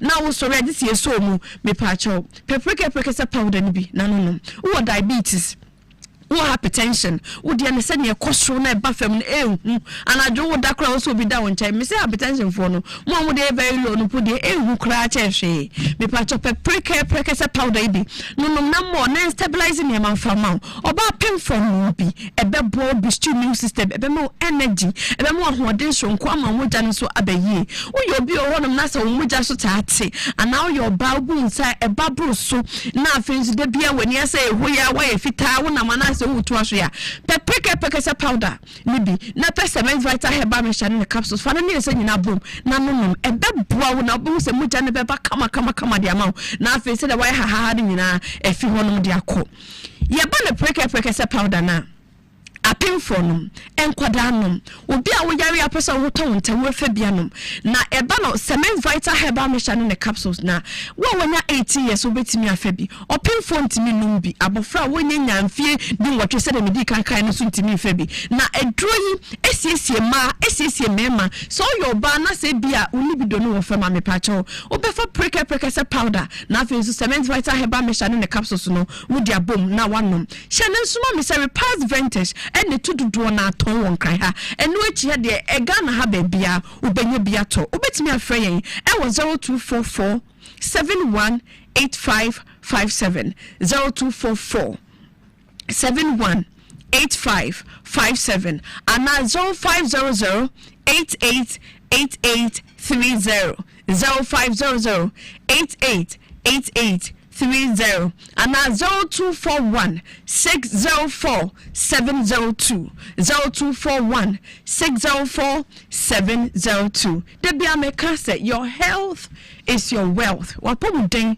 ene no ahunya enten na de ansa pedro no nsi ya de achi kwan ma na afei so no hwene kai hu say yedidi aye no so de ya de beba ya de ba ye be pedro edro na cement vital herbal mixture ene ne capsules na afei preke se powder ena obefa asempetia ha ena medimu besie da senenso ye be sa de achia cement vital herbal mixture ene ne capsules yare wa hodo a esa ne dwumedi edi ana umabubo so no yeda sesa bibia mo pekwan na mo de asagana for yare abuchia ye toj media ni so de ama ho TVSYZ ana power 97.9 FM sabede ye ne empanifuo a enne de ye ne omu ebedi nkomo wo dwumadi su wo nyama be kan nsa listo on anakosi poku Executive Director my Good Governance Advocacy Group Ghana GAG wababe kanyensa Anna Samuel Hunto or your media liaison officer to the Agric Minister.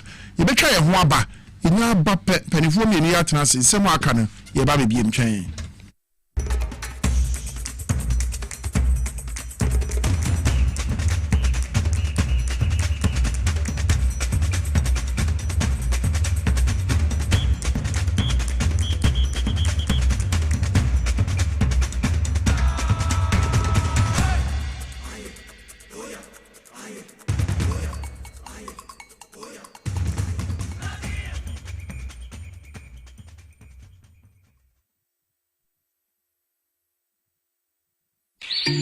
Now let me tell you about Safari Valley Eco Resort, the first of its kind in West Africa. Upon your arrival, you are introduced to your butler, who plans your itinerary. We were surrounded by wildlife from the moment we entered the eco park. So many activities, all in the same premises. Visit the gym or the stables, they have it all. At my break, I'm able to practice my putting. We also went fishing on a man-made canal. Our tour guides taught us so much about the wildlife and how to interact with them. They used only electric vehicles here. This creates a serene environment. I'm told it's over 1,000 acres. My cabin here sits on 2 acres with a large terrace space overlooking my private swimming pool. Now this is royalty. They have their own farms, thousands of fruit trees. I can also have my lunch here at the waterfall. Quite a beautiful place you have here. Visit Safari Valley Eco Resort in Ghana, bringing you closer to nature.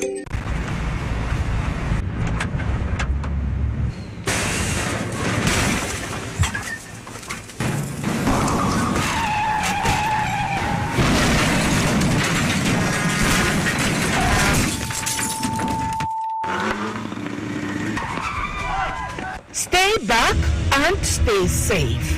The National Petroleum Authority is cautioning the public to desist from scooping or fetching fuel from overturned fuel tankers at accident scenes. Again, do not get closer to the scene in an attempt to take videos or pictures. Inhaling the petroleum product is detrimental to your health. Worst of all, petroleum products are volatile and highly flammable, and a small spark can trigger a catastrophic explosion, causing deaths and loss of properties. Don't let a moment of desperation lead to a lifetime of regret. If you see an overturned tanker, stay back and stay safe. Call trained professionals such as the Ghana Fire Service or Ghana Police personnel to handle the scene, or reach the National Petroleum Authority's contact center on 0302 550 380. Your life is worth more than a gallon of fuel. This Save a Life campaign is from the National Petroleum Authority, NPA.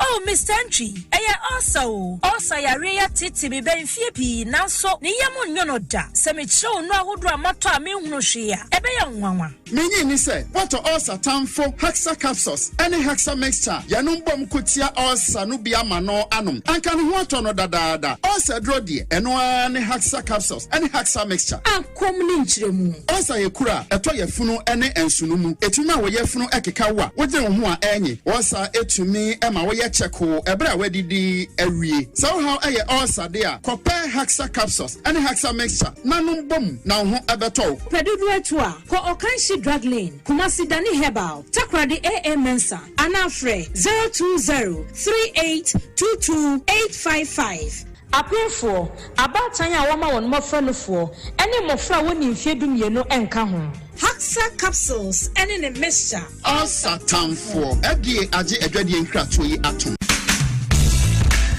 The serene environment fits into the goal of the school, which is simply to provide excellent educational foundation for your ward's development before they commence primary education. At first glance, clearly you will see why the school is called Hebron Hills International School, as the building stands tall overlooking town. With a Montessori style, we have experienced and dedicated staff and trained teachers. Our small sizes classrooms are meant to enhance teacher-focused approach where children get one-on-one attention from the teacher. Hello there. We are open at 7:30 a.m. and school closes at 2:30 p.m. After school care is from 4 p.m. to 6 p.m.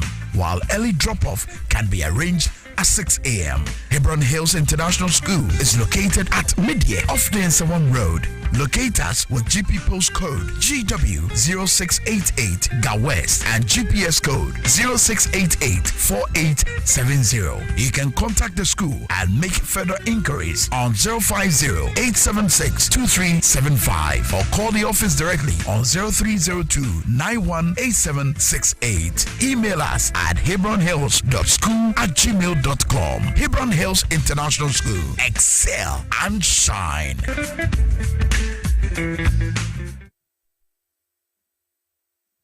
Obrempojng eye adwumada. Eboa eyam aduane. Eboa eyi nsa free ni peduanim. Na eboa woni pedua ma etena ho yi. Nanso, woni se niema a yedi na yenom. Timi ma brebo ye adwumaden sen pote. Mehunda. Mebrebo ye adwuma pa. Ebia sese mitumi bibi boa mebrebo. Ani, and winter what the left feet from the Moses Clinic we have our center about herbal food supplementer. We see the barberbo ama a year juma ye. Now, any juma. Fatopa yenu, and no pani anymore. Na a broma brebo ye juma ye. Send a beya, a bit me and yam a jania woody, a sissy ni pedianimo, a ye moving see. And no, I'm a brebo here. Obenya Left Kid or pharmacy, herbal shops, no supermarkets are a bell. Sawopa to do us with 0244 068447. Left Kid, Wawa Brebo, Wawa Nipedia. A dreary and your mapping for a ma emma or man for, nay, and for our 1 year in fear to me. FDA GBD Kratui Atum.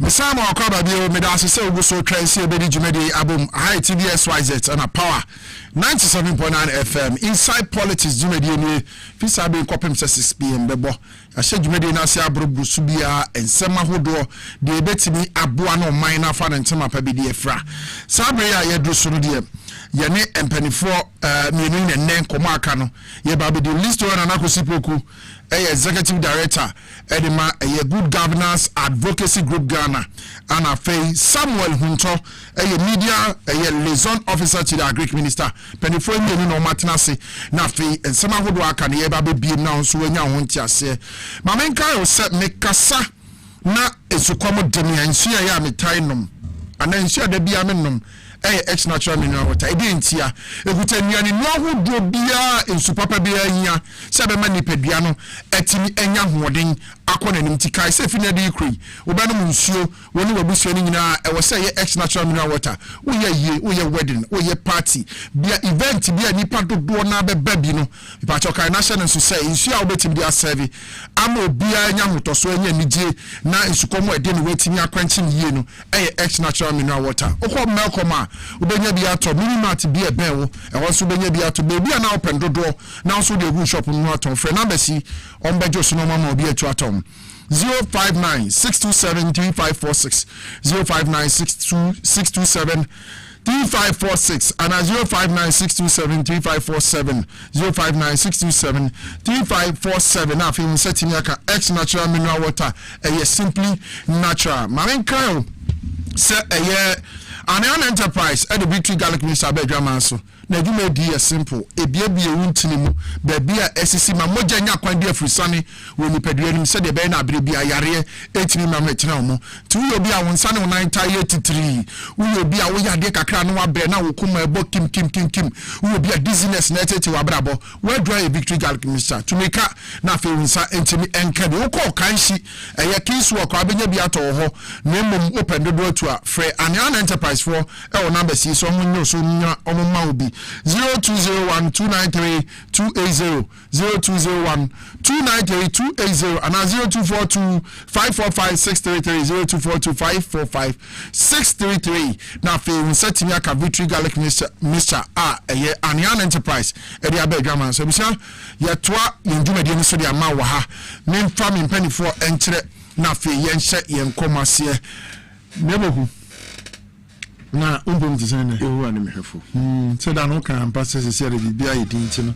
fogu no de oho ni nyina ubeyi aba Wednesdays na fe wo de aba ba kire protest no say itwaso because omampani bahama omamani wuye wabra onwa kurasi maka so menwe ti major protest no for that se metena wona MPP ni eba be ka ban we hu bibia etochew de enka me ameka sanse yenya no ebeboa se yebetenetene yen ho a chen se yebema obi atenetene yen okay se wo bobra na wa utu hu fo a eye chen se obema obi a se bi wa mobra betu fo okay nti se wo bobra na openi yi a ukokakra na wahwewachi na wahwe esa wutwa okay sa chi a na watene no very well nti ya na penifoni bi ni midin komo a me ka kire omo se I will not stop discussing ills of the government. Ya na ebinim fra na omo bo abaso ebinim so fra omo se o esa na ase you are bringing your government down. No. Obi in the record of the MPP. Okay. Senka omo timi edense eye oyo. Ena ensi oni mu omo ka se oh ye chia na ebinom hwe ye chiman no omo tinetine ke bianka enya ni se omo twefo omo bui. Enti mami nyina sa manu di semi so na mfamie anchia kese a mu hwam mfiri eye maso eye mra obibia aboboa no okay na titru omampani ne na pamfo aban ni mu nyina de ma fene pa yoro Callistus ma fene pa nti otiemia baby obi a mechia no na omo maka nyina ma fi obi a very well Callistus de na me nti na ma fi so de no okay Azenti list on Anakusipoku executive director de my good governance advocacy group Ghana sorry dear mamimfa Samuel Hunto media liaison officer to the agric minister Sami akwa me any post neso share enya de keto ese me post neso eso pa eso e di down so na di aso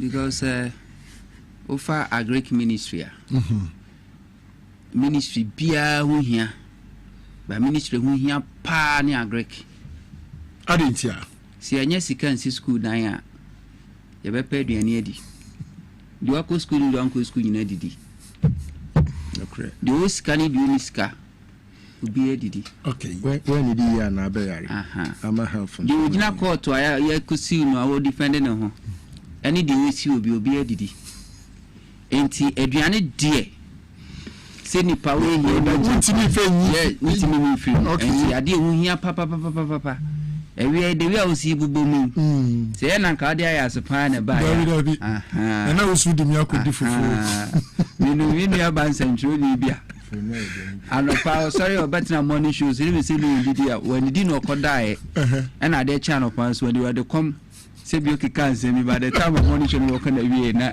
ya ka je so resign enti ade ohina papa na eno ena odumunyamfo erikopoku so edi hudwa me anim nukre nie Ghana fo nyina bedi adanse ekuafo nyina bedi adanse yeni aye doni ne yeni no da na bedi adanse yeni etie krase yeni etie krokosem na bedi adanse se afi ba ko peni odumunyamfo erikopoku omampeni mahama de adwuma hye ne sasa wonhwe se Ghana fo ebenya aduane adi na aduane bo ekosoro na timi aba fom na etimi enya aduane ni bi asie no sa nyama we miensa ano mampeni de hye ne nsa Eric so swafo hwe se wokoye swafo wo behwe ma Ghana yetimi ado na yetimi edi de edua ewa ha na aboa ma aduane bo akofom de babro so no to bi na fasie na ho kyerebe mu yakwa koyi ampani ampa afi ba konyi mu nyamfo rekopoku etimi ahwe ama ime Ghana fo nyina di adanse 2024 na blue bag 12 million and ukuta 4.5 una blue emo bag ana ye ton 15 20 million and ukuta 10 million ukuta 8 million unyamo bag etmito first time in the history of Ghana.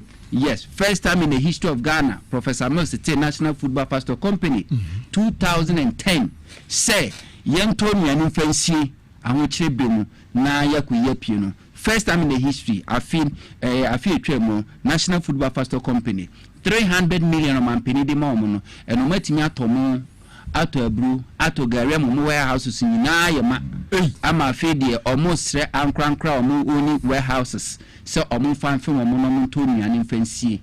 I feel back penny, and a demon for Eric. And in Ghana, a common yesterday, a bit more canon. In Iberia dance here. Say. Na notice Ghana Statistical Service for the almost have a bit so Ghana for say 300,000. Yes, I know Minister be so say okay some could be Ghana for no. Say baby o mo na me fa aduan come because say na me fa sa ma ato HMC ye pe aduane say nsu ato ye from crofo ye pe mo a ye nkonko fa imported rice. National Football Pastor Company be come warehouse na ko ye aduane ni de apie. Okay. Eno mo dia ba. Enti si ampase san crofo ne te Ghana ha e kom de omo a wo na atimi ko ma fiem na ko bi so minister say kire me baby omo wo me duane ya ne be ko na akwa mo de be si no mutimi fa maaye na ye nyina di adanse kan no na wo pe brode kra to wonkra ha yes ye nyina ko Ministry of Food and Agriculture ho na ye body ajusu brode o adomada so geng obi anko pe brode ento oh Ministry of Food and Agriculture me no ka say agric minister bo munyam for ekopokupai yes en kokon kitenketi a enne omo maje omo de bi ahya ase to omo ton no yemfa ani akosia sei enwu akokoba e ministry ho na so because of the effective policy implementation and obi ahu so fa so abura ye ka ho asem ye hu abruba betin baako ewo ministry ho nanso no marketer unya bi emo ye hu mu konku baako mpo ewo ministry ho nanso ba bi apemu ato bia ne say made in Ghana ubetimi nya bi abansa the policy about directives about say secondary schools ahodo ay serve o mu feed o mu nyina no food suppliers o mu supply the National Football Pastor Company will be amfa made in Ghana rice over imported rice and one no supply na twem wow ani me bi feed o mu say na mani na bi say emo ayedua no Ghana ha ana schools ahodo ni na ADB pepepe directives da ho no na unim yes oko eyekpon the biggest irrigation facility Ghana ho no cover over 4,000 hectares of land o machim edify mo edify tomato any other vegetables last few weeks ago minister koho ekokohwe ye ka say expand irrigation facility no amanetimi cover ekuafo do no anatimi run all year round chese betimi adomo no free January to December so yes pepe na minister say ekoso Italy wow da bosumi miensa bosumi 9 no atwa okay enti minister say yenye na omuntimi no all year round meno ka say afiba akunye okosirimu a over 250 mechanized boreholes and a minister me 2 a omode eboa amomudua vegetables oba a shaman 1965 there about Kwame Nkrumah yes and I could see irrigation our shaman if free Kwame Nkrumah pens BCC to Muguye, say irrigation facility yenye major any irrigation maintenance bia minister men or maintain it, anye only maintain or more expand it. Oko via irrigation ekoso. Oko eye Aveyime. Is in the pipeline very soon. Ejuma be shasiye. Okotun. A front place for Diano. Rudo no source no eye can say from okay. Yes. And Tianoso is in the pipeline. Once an minister Kaibra or Kokubiki ground. Omo launch a farmer service center. Say a part of a buying plans in the view of friend farm banks. Farm banks. Archie say I don't know. Abana begia asase no a anasa nkrankrasa so de fama aban a na wa process ama irrigation abam ni etwa de ama akuafo no mo edo ehon nkra ni nyina e kan hyehyɛ ya aban eye ho adwuma enti nesa wote se aduane abua sebi enye se etebi onumonyamfo rekopoku na no ho ofe na nyiti na suntia na mumo make sure se oye adwuma 2025 afi etwa mu 3.5 million bags of fertilizer free and ochema koko eyega na kuafo 3.5 million bags of fertilizer me and Centroni across the country yani one city and phobia ho me and Centroni me ne akuafo bi omo trasako ene ashama ko twetwe nkomo omu dua vegetables and omo say minister so omu nya fertilizer minister the fertilizer 2000 bags and the mam ya the camera sees in a coach and make your phone. Wow. As soon as we buy no, and he say and more ebusuono, and he say and ebusuono, okay, and he say and Ghana, yen shedda and higher home 2024. And more equiafo and was all money domo. And my yetini BDM, Korea, and a banner crowd move from an name or the come equiafoni die.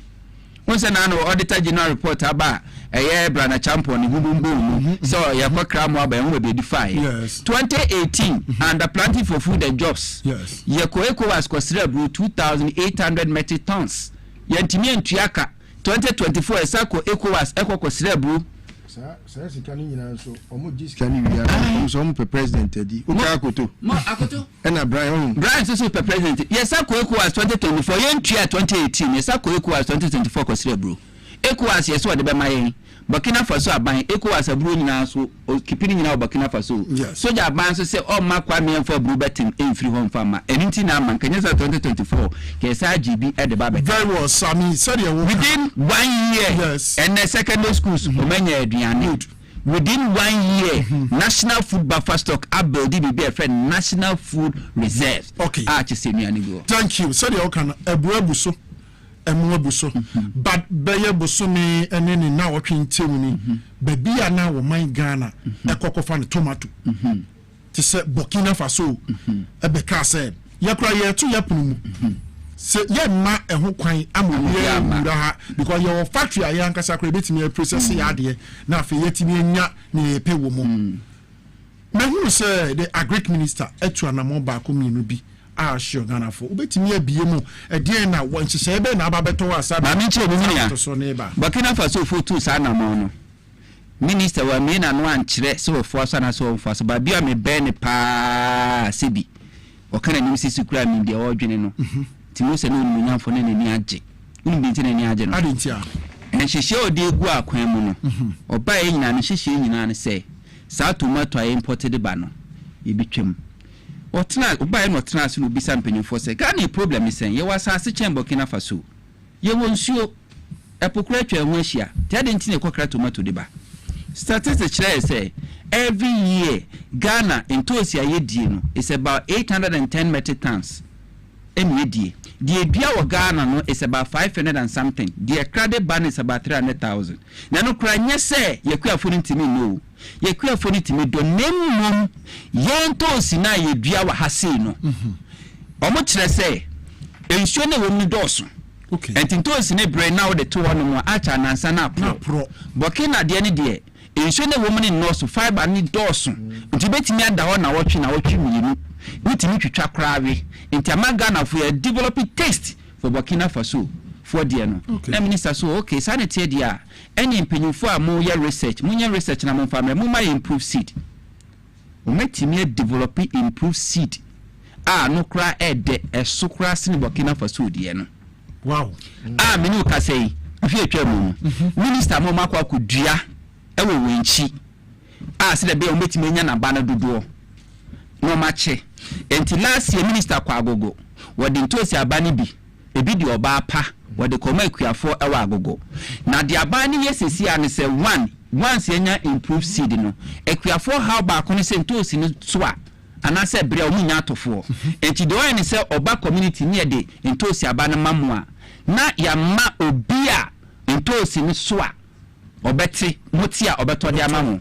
enti ko eye agogo no odi ntosi abano komo ne mum off taker eye fan mate anano one ne sa anti ase apam no omo kwa akosi eye park house agogo ho eda ne ko na minister sade so kobo fom se omo sha siasi enti omo de seed ni makuafo no mabo akuafo no nimdie kwa so amoma do ntosi ni bre a na akuafo no tia no mabeton e dia ma omo na omo process the SS. The Minister of Food and Agriculture, just last week Monday, when they farm Tuesday, when they farm meat, I contact Siapamwa, farm meat in Kwanse, I think when we no Munkwame produce over 600,000 metric tons of tomato. Now, Sagana total consumption 810. Nase farm mate from Kwan or farmers or more support or more produce 600,000. Mini office Yabesa Tina minister the nana boju so pass and cabana more because a bebwama a queer form of Muntos Ayenton and your Timia to Netiabua. Nanso so unim say a bind the Sebi never for a team because a buyer trade ministry susuka home and the trade ministry susu so there be a basa may get the phone no maka into mutana see meet me name minister there yes me catch us say you will improve cities me ya o mese kon kinkers offense enough 3 months ago me friend so why was so slim okoye there was see the car be fa akuafo to see akuafo do mako slim ya kwachi omo improve seed near the mom come be first we duano no matimate swaba wa o se me bua no pa ko feed Ghana program Facebook omo page ubehu ebra aban engage farmers no educate omo eche omo nyina no enfuni nyina egu hono enti honorable Erikupoku a solid foundation foundation bi ni say one irrigation no ekoswa e betimi adontos all year round. Say irrigation cost a bit do all year round.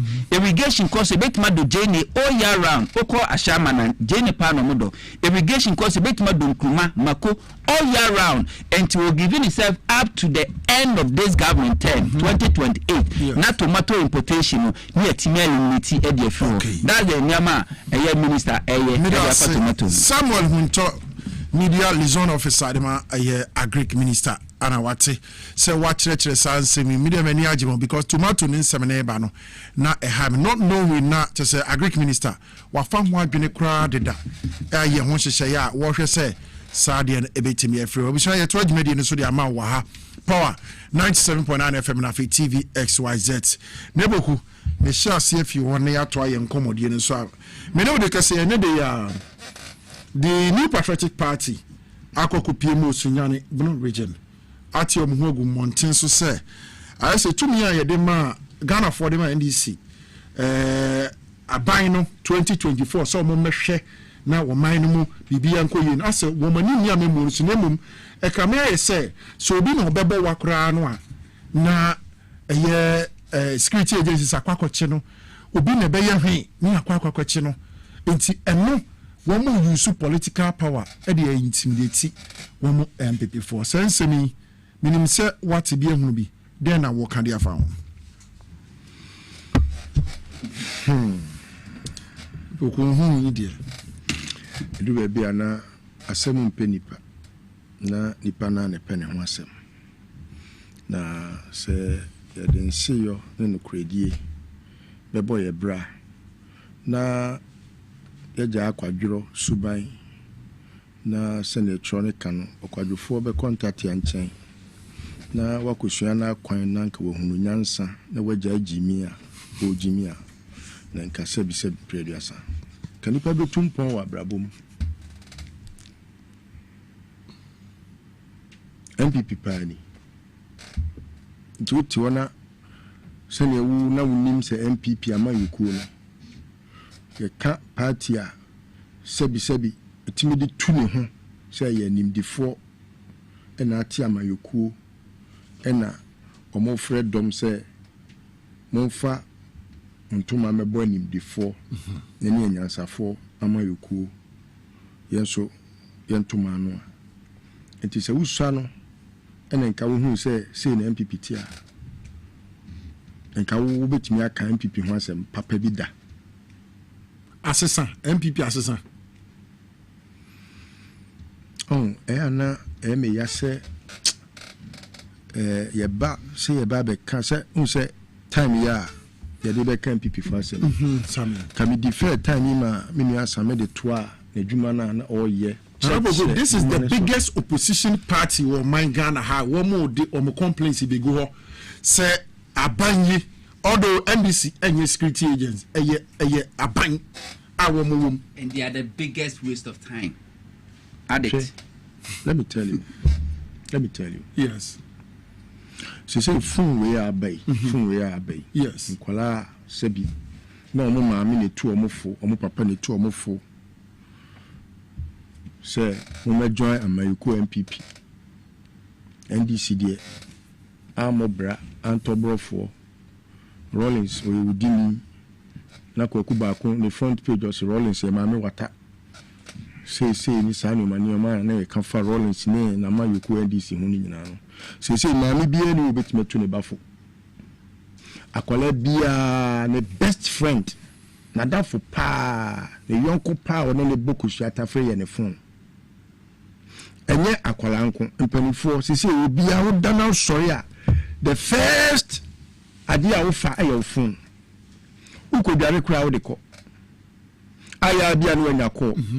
Ebi o ho a mema no so ya no mu suro se ahwe ana wo ya akoye wo ya nti ene na ukodware kura no de aya akoye bi kura de yes amna e de twitwi ni sapo anim kakra na hu se sefun na ne samla so ene kuta mi obi ayo ko pa no fu ye kura mi okay nti ebema ebeye din se nipa we be fi de ye ko mu fi wo twetwe mu no de di kan no ye to so bi ebema nipa nyina o wiase hu se na ade ne adwun se ya de papa no eye sebi enkwase ade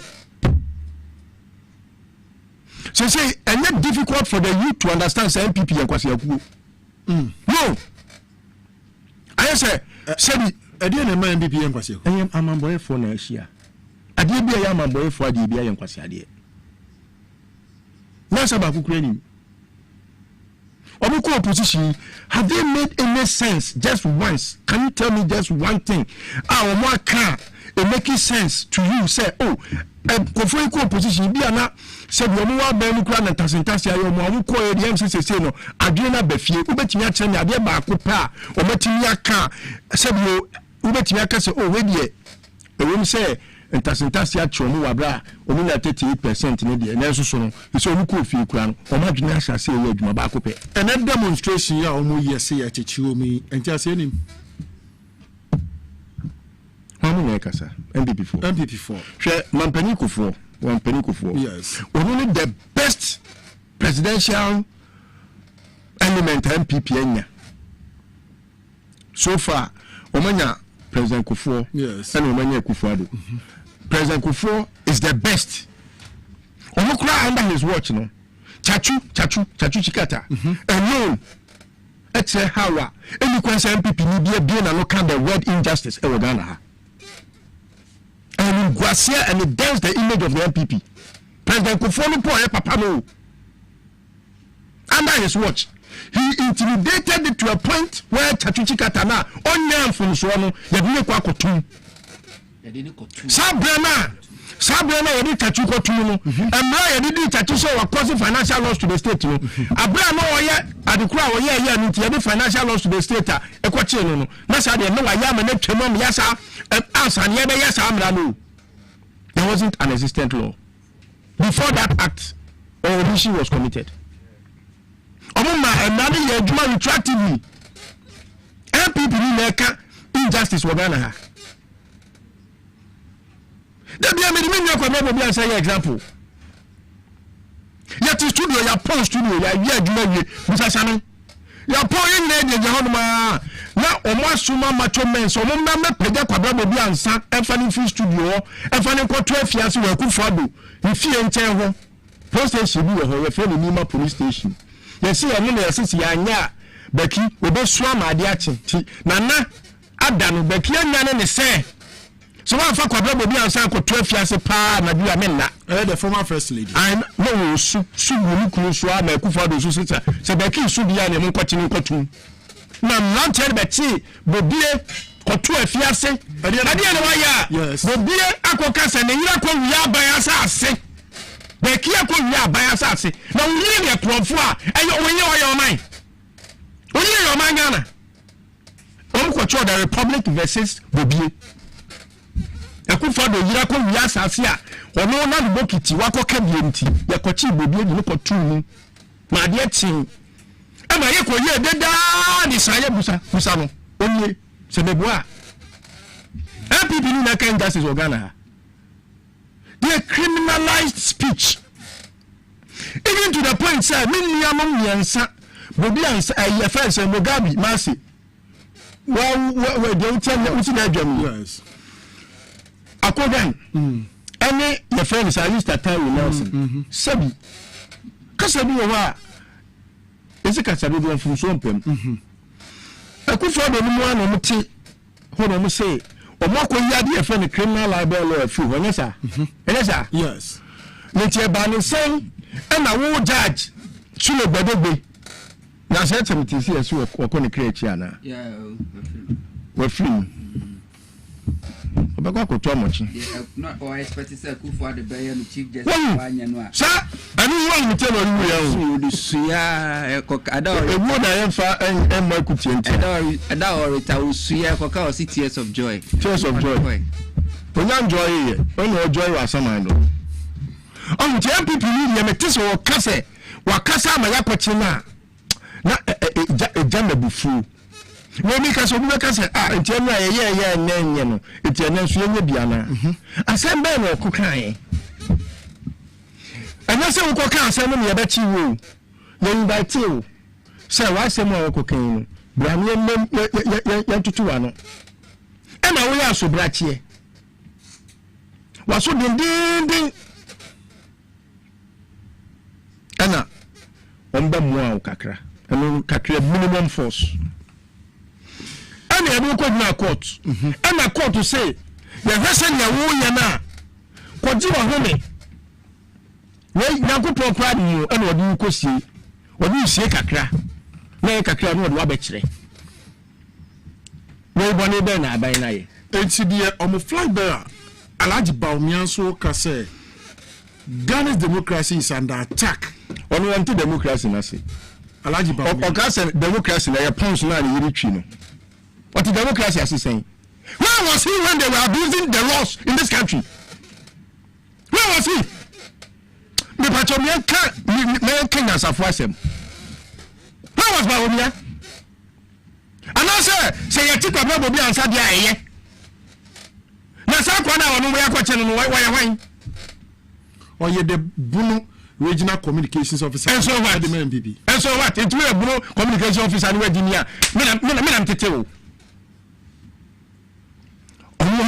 sometimes no I am not temperature no John Mahama am na perform e ma ye de ye ne pese ye de ye omo e full opposition ba no ade ne pese ye de MPP fo no ayi omo na nyame asese e John Mahama na president ayi omo de Ghana fo ko mu no ni ani bra na ya bra ni free opposition ni aba see any man ni pese ye de ye omo no so see e ba mu aye boys na status ya bro omo no omo na nyame asese e John Mahama na president Nka John Mahama wa Kufu do suba ne 1%. 1%. E ko mbe ko bi no ko betima bi na no proba. Mira se boku. E to mo ne na ne ase. Mira se. Na ni mun ketua ni. Mesi ma nada ne bisa we edu ba bi a. Na wura mi fie ya ade ache han wo ho ansa na makopakika etimi akwa dware etimi asa ko studio. Anajo ya sebi ya wose nkanipa ko na ba bi da no wo da ni akomo oga o car glass me car glass e pine 4 times And then I'm doing the we are stabilizing the police. Now the morale of the police. Can you know police in equal Juma no su? He said, "Oh, they need dear kwa Juma. Omo ranks ya tutum. Obi a kama bibi a kwa dem. Yere dear my or ten. And now the level of insecurity will come to Ghana. Where are you, woman? Can they talk about? Almost the same. Almost the same. Midasi. And then they are young. Midasi nanum. Now there be a Bonnie and I win a team. Men from us and so. Bonnie and I win a team. No.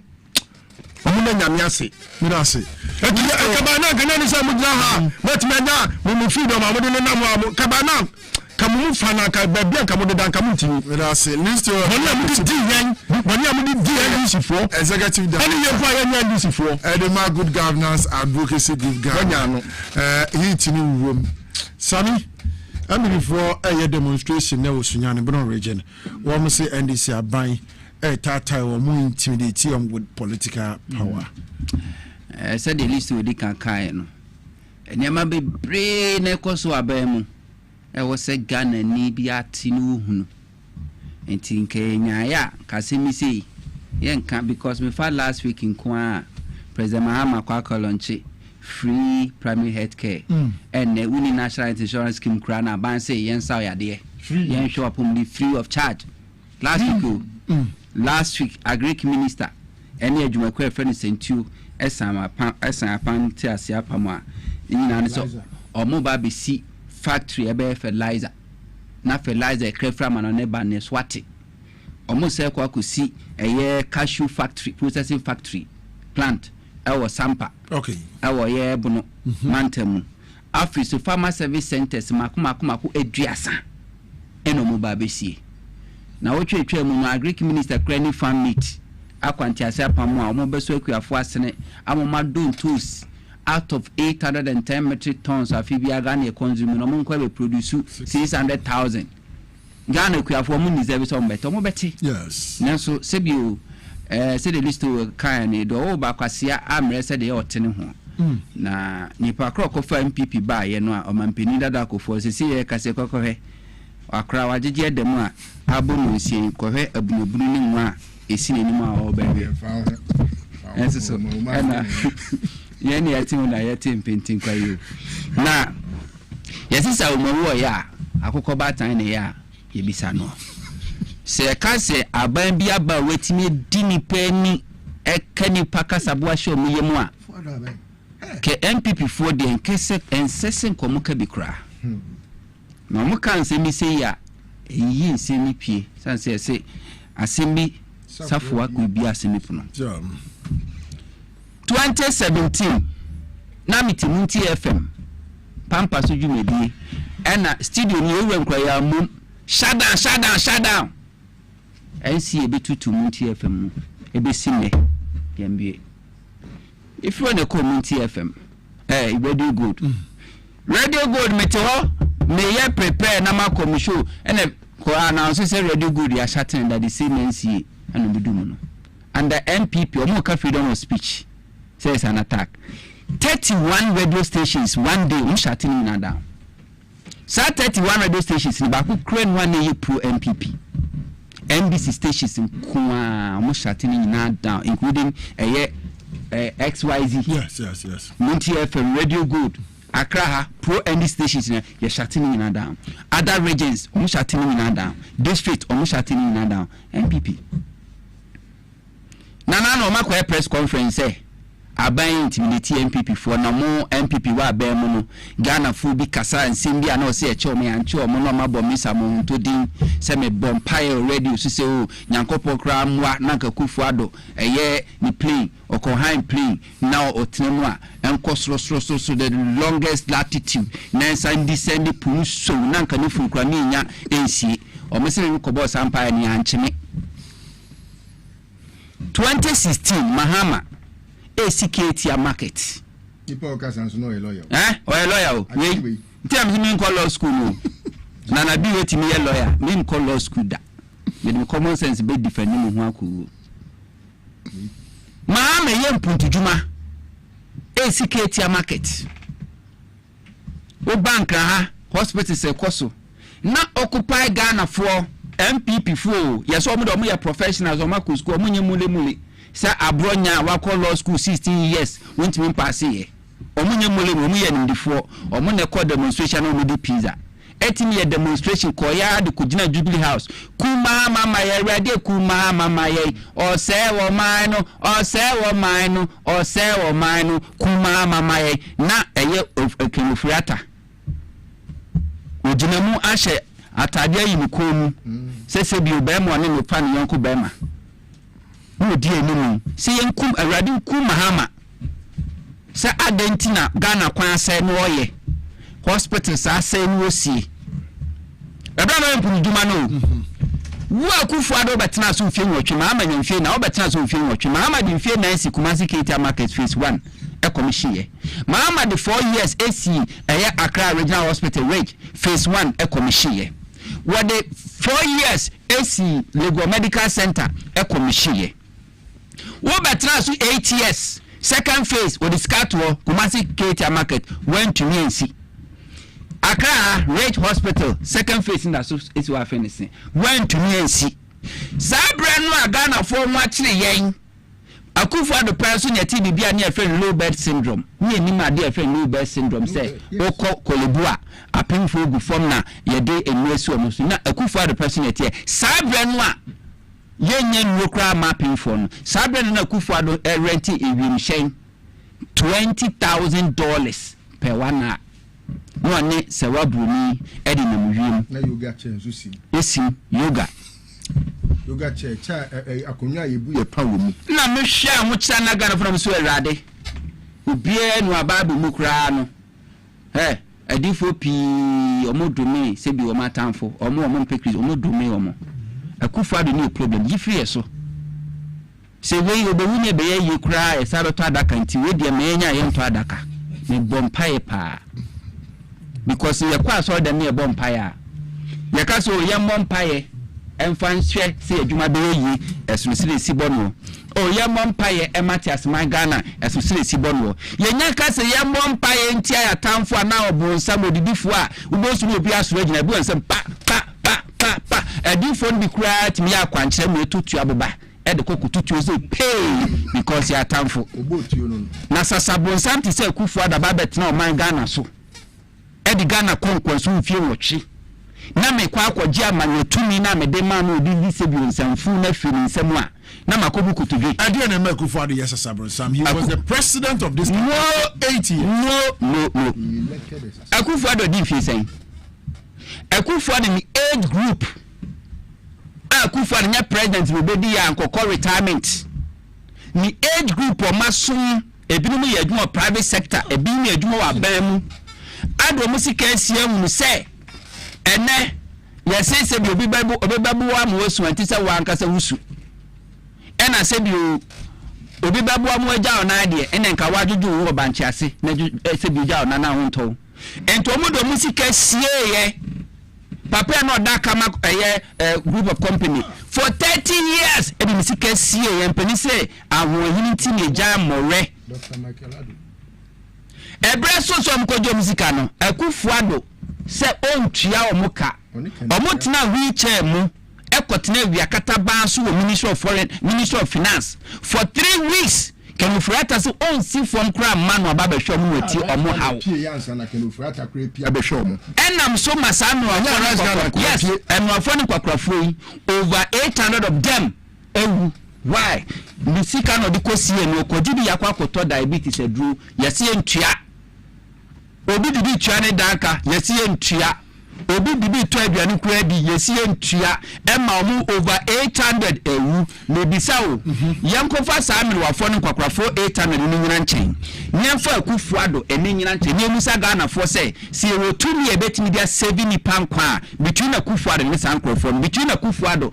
ene papa na ndo kama conference a group of company Dr. Michael Ado yankofa ado o de yanfa Dr. Michael Ado pe enna ha nyemfa Akufu ado nyina ha nyemisa Ghana fo se ento aba ne nsedi ba Akufu life nyɛ sɛ nkwa se be save Akufo Addo life over that. So time na ban be pa wo mo chew say for you so musika no no dey ayade because no mining is say so o mining is so musika no sa brand wo for musika na Akufo Addo no ntwa ne ho ka na soafo no pempema nkoma otwenyi na wo ntwa mo ka 125 ministers dabi wo ntwa mo ka enye say scanner bi no de rent private jet ene se wa boni bi edi na mu no enye say scanner bi ana na say scanner ni ho ena COVID-19 2020 wo chiche sika edi ma MPP delegate MPP executive from branch police station to constituency to region to national wo chiche scanner dem am se brato ni se be sika mo mu ana enya na enti Akufo Addo sasabonsam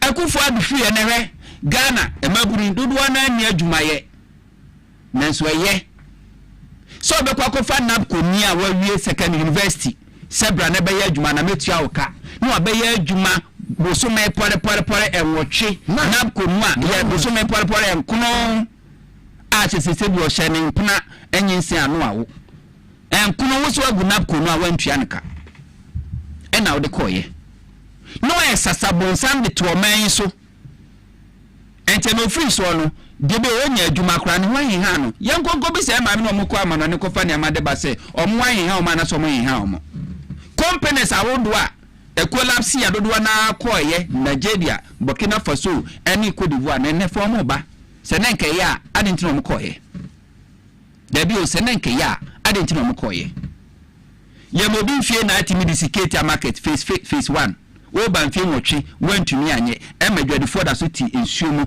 ewo yi kumase wo se wo de ne ye enti se e kasa intimidation a MPP for mo mun kabi because omo ye o madwun so mo ko ne sa mo be kan Ghana for yawo mo di Ghana for famu for 8 good years among themselves obi bia no serve Akufo Addo mamumu a ohu se nyama ekoso a okasa tie bia no yetimi chesi o momu dwane free Ghana black coffee ye number 1 ye ne ko is not always creative ohu se kankan pro ni dream a che so mo na so mo nkonko pese bi tourist Akufo Addo banso yes emra no na omumom na ediska no ko ekose no ko kan no ye tata no amani free Ghana Jankroma we sika hwani gwase Akufo Addo na busua de bre Ghana Akufo Addo ba Jankroma ekofa American rapper bi efeni McNeil ede ne ba Jubilee House okwo no shenika okwo na Akufo Addo transfer masimoka oso onu no nya 17 years kwa no sha se o shiwi we share the grandmaster video no ho Nana Santi Mediator was there Akufo Addo was there na take that so only 17 years and no sha say we shiwi Jubilee House I want to shoot to a music video no Jubilee House enim gwase Akufo Addo ba Jankroma de bre Ghana fatutu Mahama ba Sharaf ho Sharaf ene oni timi de international boxers amu Ghana da organize boxing event the biggest amene ukobukoma boxing asapeja ama mabunu a omuka real boxing manya adwuma ye kireme Akufo Addo ba Jankroma omfa so nyaye dabu no so onya opportunity penti bridges asini ade ekose Ghana say ade a Dr. Muako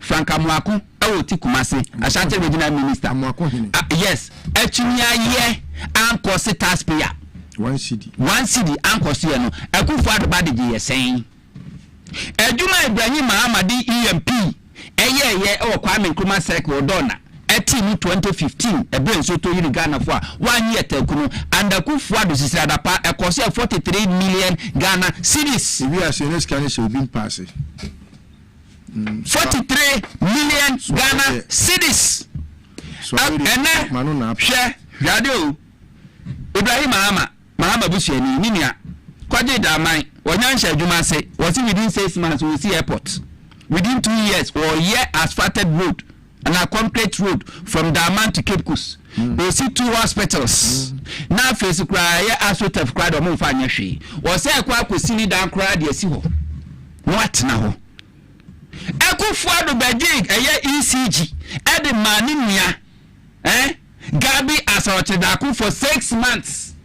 Omoye ECG susuro jiji ADC campaign pem ebesine Gabi antinya tuboro ba kokra nka se PDS esumfa suoni. So my musumunye Keno Foyeta ebeya finance minister for 7 good years. Sana Juma for free the bank data bank every good minister of finance. Some fast so any say what the Ghana Kojebosia no ajimunsi no di. Sorry. Enti akufo na busuafo said you know me sasabo nsama omote Ghana so. Enti mamon kan yaw na so mo kan yaw a ye bekoso akoso abompaye na me sa me mpaye na nyankopo antie no. Minim se bia nyankopon ewo se biu harsher punishment for kufuado than the meme request. Samuel Hunto a media liaison officer dema a Greek minister ana what say ensemi wo chirechim se de sene fatari a chire we say told me de so de ama wa ha TVSYZ na fi power 97.9 FM mamenka say model automobile and construction consult wo msebra na wo hwehwe China used cars or hwehwe earth movers like tipper trucks, excavators, construction machines any general goods but omo wona papa ne border for men kwachire kra obom ho a won be ma de papa na djumadi bi apese odikodi no wodi akwakodi na djumadi ahodo omo san di e wo model automobile and construction consult warehousing and China business visa acquisition se wanya djumadi bi apese ukodi wo China na visa no bre ho a ukohunu wo ma wo mo betimi aboa ka na sha nso e da omo de adjuma adjuada kopin fiada obra aba no pa 9 am kopin say 5 p.m. bebo nemu memene dade opese ohunu moma 10 a.m. ekopem say 2 p.m. ebebo ubehunu ma kira kwan wotem akoso mu kwan ne so before hotel bin bakery first floor of the NS Chemist building ewo Mataheku no ehwa no mo fa number we na from na nchemu akabia no mo mfensomo 02 57280656 0257280656 biara wo de opese send WhatsApp message for number we 0248 428 336 0248 428 336 and 0273 296 272 0273 296 272 now for model automobile and construction consult for angel so make I be say China Natural Herbal Hospital for any 30 days see what say yara wa wo do bebre wo mba be yehwemu free therapy session and a free health screening 30 days one more shall see on the 16th of March one be 24th of April bomode na fa ho ka sa akonya yi ho na yare bi ababetina so ko hwehwemu free wo be kwa ya ni utaku sempo ana se tro de obeya ne se wudu afoda na obe 100 Ghana no wati aka hwehwemu aka nyina China Natural Herbal Hospital for ya che free wiye na obeye labs na wo hia dru aka kakuta no wo mama na odi akotu yare na se yare wo bi to say blood sugar test, blood pressure check, stroke, menstrual disorder, fibroid, bone problems, free acupressure, free physiotherapy, free flexology, free massage, and a free ultrasound screening. Edema emane meme nyina tishanen so sawodo ubefa sa akonya so na free therapy session any free health screening na eba so wo China Natural Herbal Hospital no wabo modern de waka ho na afi wakwa akwaje wa yare hwe ubehu no makira kwan wo poku ase ACP kwabenya na emu kopie mu ashama ya omo waje kojo opposite New Queen's Court School no na afi wabo modern na sa free health screening ni free therapy session e kwaso wo de hu akoko kan ho numbers abetimi afre na o majo so ni wakasa 0244 485 763 0244 485 763 and 0243 715 004 0243 715 na fi China Natural Herbal Hospital for etimi ajo so abiribia nipa wo ye adwuma abra uhia leave uhia holiday uhia vacation Ghana bia ya obetimi akwakwode da dwo ho ede aduane papa enya better environment I enjoy Safari Valley Eco Resort abusia wo mo afenyi pa tu pe baabi adwodwo ho woni wo yire woni wo kanchema mo pe baabi mo manya kwanya bi ambetimi arrest na mo pe baabi a Safari Valley Eco Resort ana odi wani be kire ebi kura na wo de institution a mo pe baabi a conference me pa che o big spacious conference room mo betimi dia asom wo obeye wedding obeye party obeye engagement obeye yie ni nyina no Safari Valley Eco Resort wo place a wo betimi dia ma na sa ojumedie no etimi aye kra behwe kai na hye no so mo wo kwapema mu edukro makrapem ene ewuku kwapem down wa eho ni fefe for number we na enchiremu akabia no wo momfa ensom 02059691439 0596 914-394 and now visit your website no www.safarivalleyresort.com na fe nchemu bia aka no bomode no monfenso Medmosis say or the left kid aba edure na adwumedi ane say ba be Oliver no ho ban ye didi e wo se nyamre na nketimi yamansa no yada but ebi wa ye du fia yabre ye di bayire by 30 minutes yada ye di fufuo yada ye di aduane bia wo se nyamre na yam no dari eyesa no ma Oliver no ye adwuma broso na ete na ho odin so na Oliver na ho odin so te no den na be ye na Oliver na ho odin etimi asan SCP eno eye Medmosis for left kid om de aba no eye 100% herbal supplement and adwuma ye an say bebo Oliver ho ban it is abre de se wote enkra toya bomode na kopɛ Medmosis for left kid no de aba ne bi se beye na Oliver obetimi abɔ ho ban kai na hye nso se okɔ pharmacy shops okɔ herbal shops bia obetimi anya Medmosis for left kid ni bi ato nemum open do to a friend number we 0244068447 0244068447 na fetimi bo Oliver ho ban abusaya 20 media no so e di amount ewo eye power 97.9 FM na fe TV SYZ na ye to aso dia na neboku me ba wo the minority MPP for wamo atwahye NDC abanye to see kon omo accuse no say the office of the special prosecutor wamo abomodin afakwanya se bia so say wamo beguno asani say the OSP fighting corruption na the NDC aban so MPC we be fighting tino NDC aban egu OSP office no sense me then I can dey afa.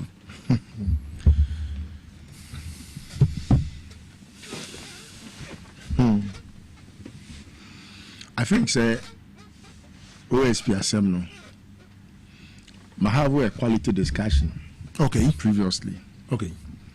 Now I would, for the want of Ebiana Obienti, me think it to be me question. Because the next topic you will hear me. I could be assuming here OSP office no. Now, and young people in the back, actually, your mama is on fighting corruption. It's very sad.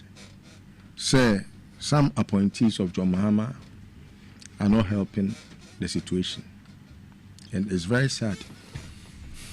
Sad to the extent, say, your opposition, now your main agenda, and they say, acquire a Kufuado Faswa, Utimi Ete, Office of the Special Prosecutor.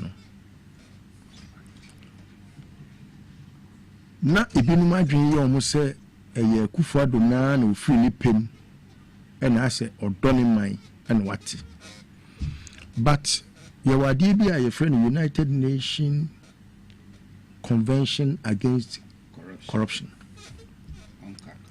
ONCAC eno ena na share say e wo say nya an officer independent of Aban. Sene beya obetimi a prosecute corruption and corruption related offenses. Now, nipa be brain interpretation are different from what Emrano eka. Now, many attorney general ni nkofo nyina anya adwen because the omo no counterproductive. Attorney General me busa me question last week here. Say, on me one prosecution were effected against Kenofoyata Bakupe. media ko so nyina no menim se kan for atom na hye akire e wo dem ho oh na say we see special prosecutor only to me say obey prosecution meboa say no ono ne findings na ojina so a wo de kokota omo de court nti wo watimi akogina so a wo so extradition meboa yes it is say so abokan for atasem na to agu wo so ba ye tio atemi general ne deputy omo ba ye omo fa case ba ko kran kogina court enti akani for ata but no me ntwa sem so a 2018 na His Excellency the former president Nana Dankwa Akufo-Addo inaugurated the office of the special prosecutor. Wabra Wokasa no stating emphatically said the office was not set up to have prosecutorial powers. The patrol saw video no one who be and now me born wa ha our president the can say what Akufo-Addo says is not law. You see, okay. The mampani kan no o hwe name act in emra very well you share li 2374 now 2374 now yes it was signed by the friend is saying Gloria Kufu omo me lawyer for no kra no you be a friend hierarchy of law it express constitution na the most supreme law of the land followed by other laws which was LI is superior to executive instruments. Okay. And now man for feel say because executive instrument if free president won't 10 biano president mu be chair parliament. I know more if say when they swear president into office. It's parliament. Parliament is the people of Ghana. Your representatives. It wasn't clear now you kwashia. Me a chair say okay if you know papa we na man penny. Okay. But you never bet na bemu. Only one should tell the people that okay, the preamble of the constitution now that the power will always reside with the people. Okay. I don't think I in terms of hierarchy of law. And more be tell EI. And your friend say, your friend say same side. We say I was saying for better EI. EI ni airline when you move. Oh, to me I'm lawyer for no one can create. But me papa feel I don't want to, like Sammy said, I don't want to be a lawyer. And yes, I tell you, say, and you could grow, sir, or mind you. Go for a dummy, or no crumple, I do not touch a crane. Yeah, or no crumple for say, or no crumple, the other Cynthia, a miniature force in Crano. Well, no crown, a man to me say on prosecute. And I will say, when you to me or the prosecute. What was your quite a crown for?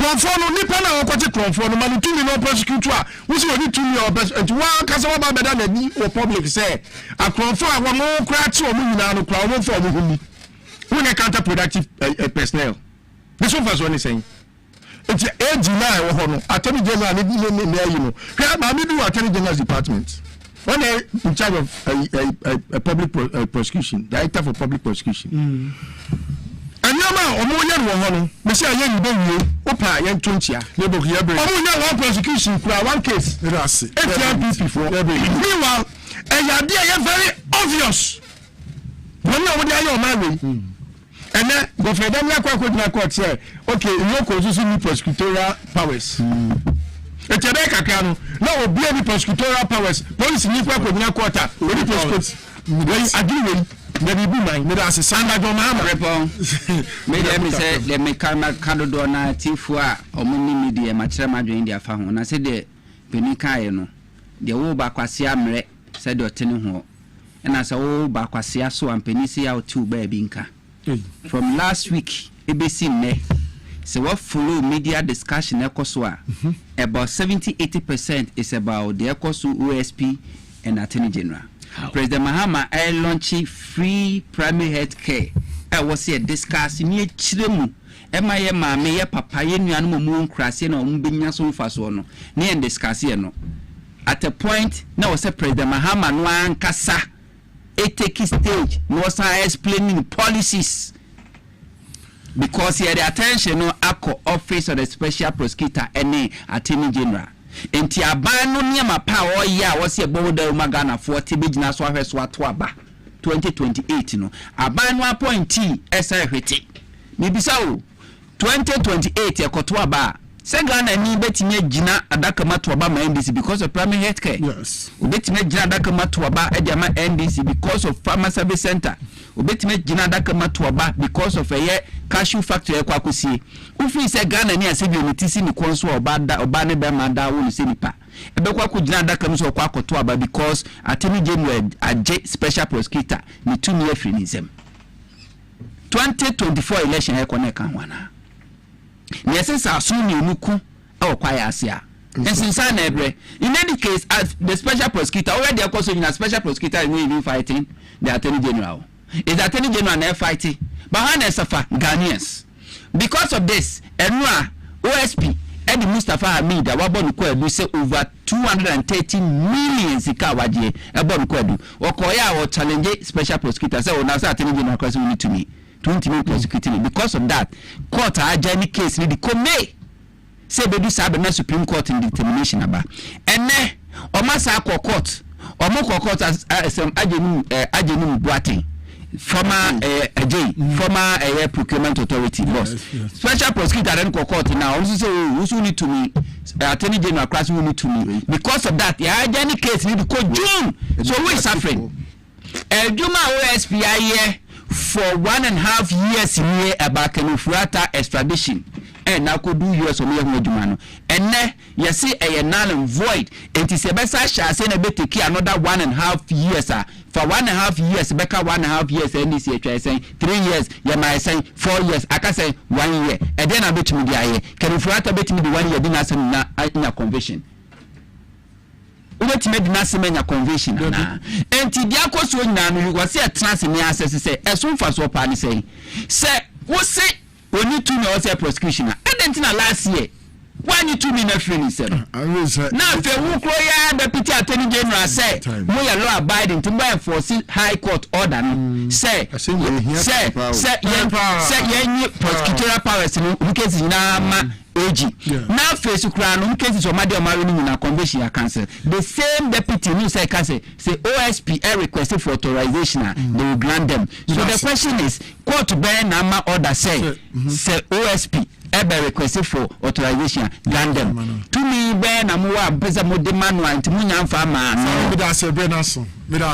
Someone to a media liaison officer to the Greek minister Arafi Listo and Anakusipoku, a executive director Edema Good Governance Advocacy Group Ghana. Bisha Ara Brema Kwani Dijimedian Abane yet. Mr. of Jampo, Mr. Ayemano Kisi Abbas, Mr. Peter Cranton, one more no more MCI ho Oba a year inside here. Listen, I makeup no Francis and the prison will soon Gina a year cameras no Echi Arafi Mr. Kevin Asante AMA producer. I was Miakasa Dijimedian which I mean Richard Holomado. Okay, Listo and Anakusucha. Media and Obrempojng, the grassroots president of Kwamaka and Yami had more China. Yabessia news team now ready. Macron.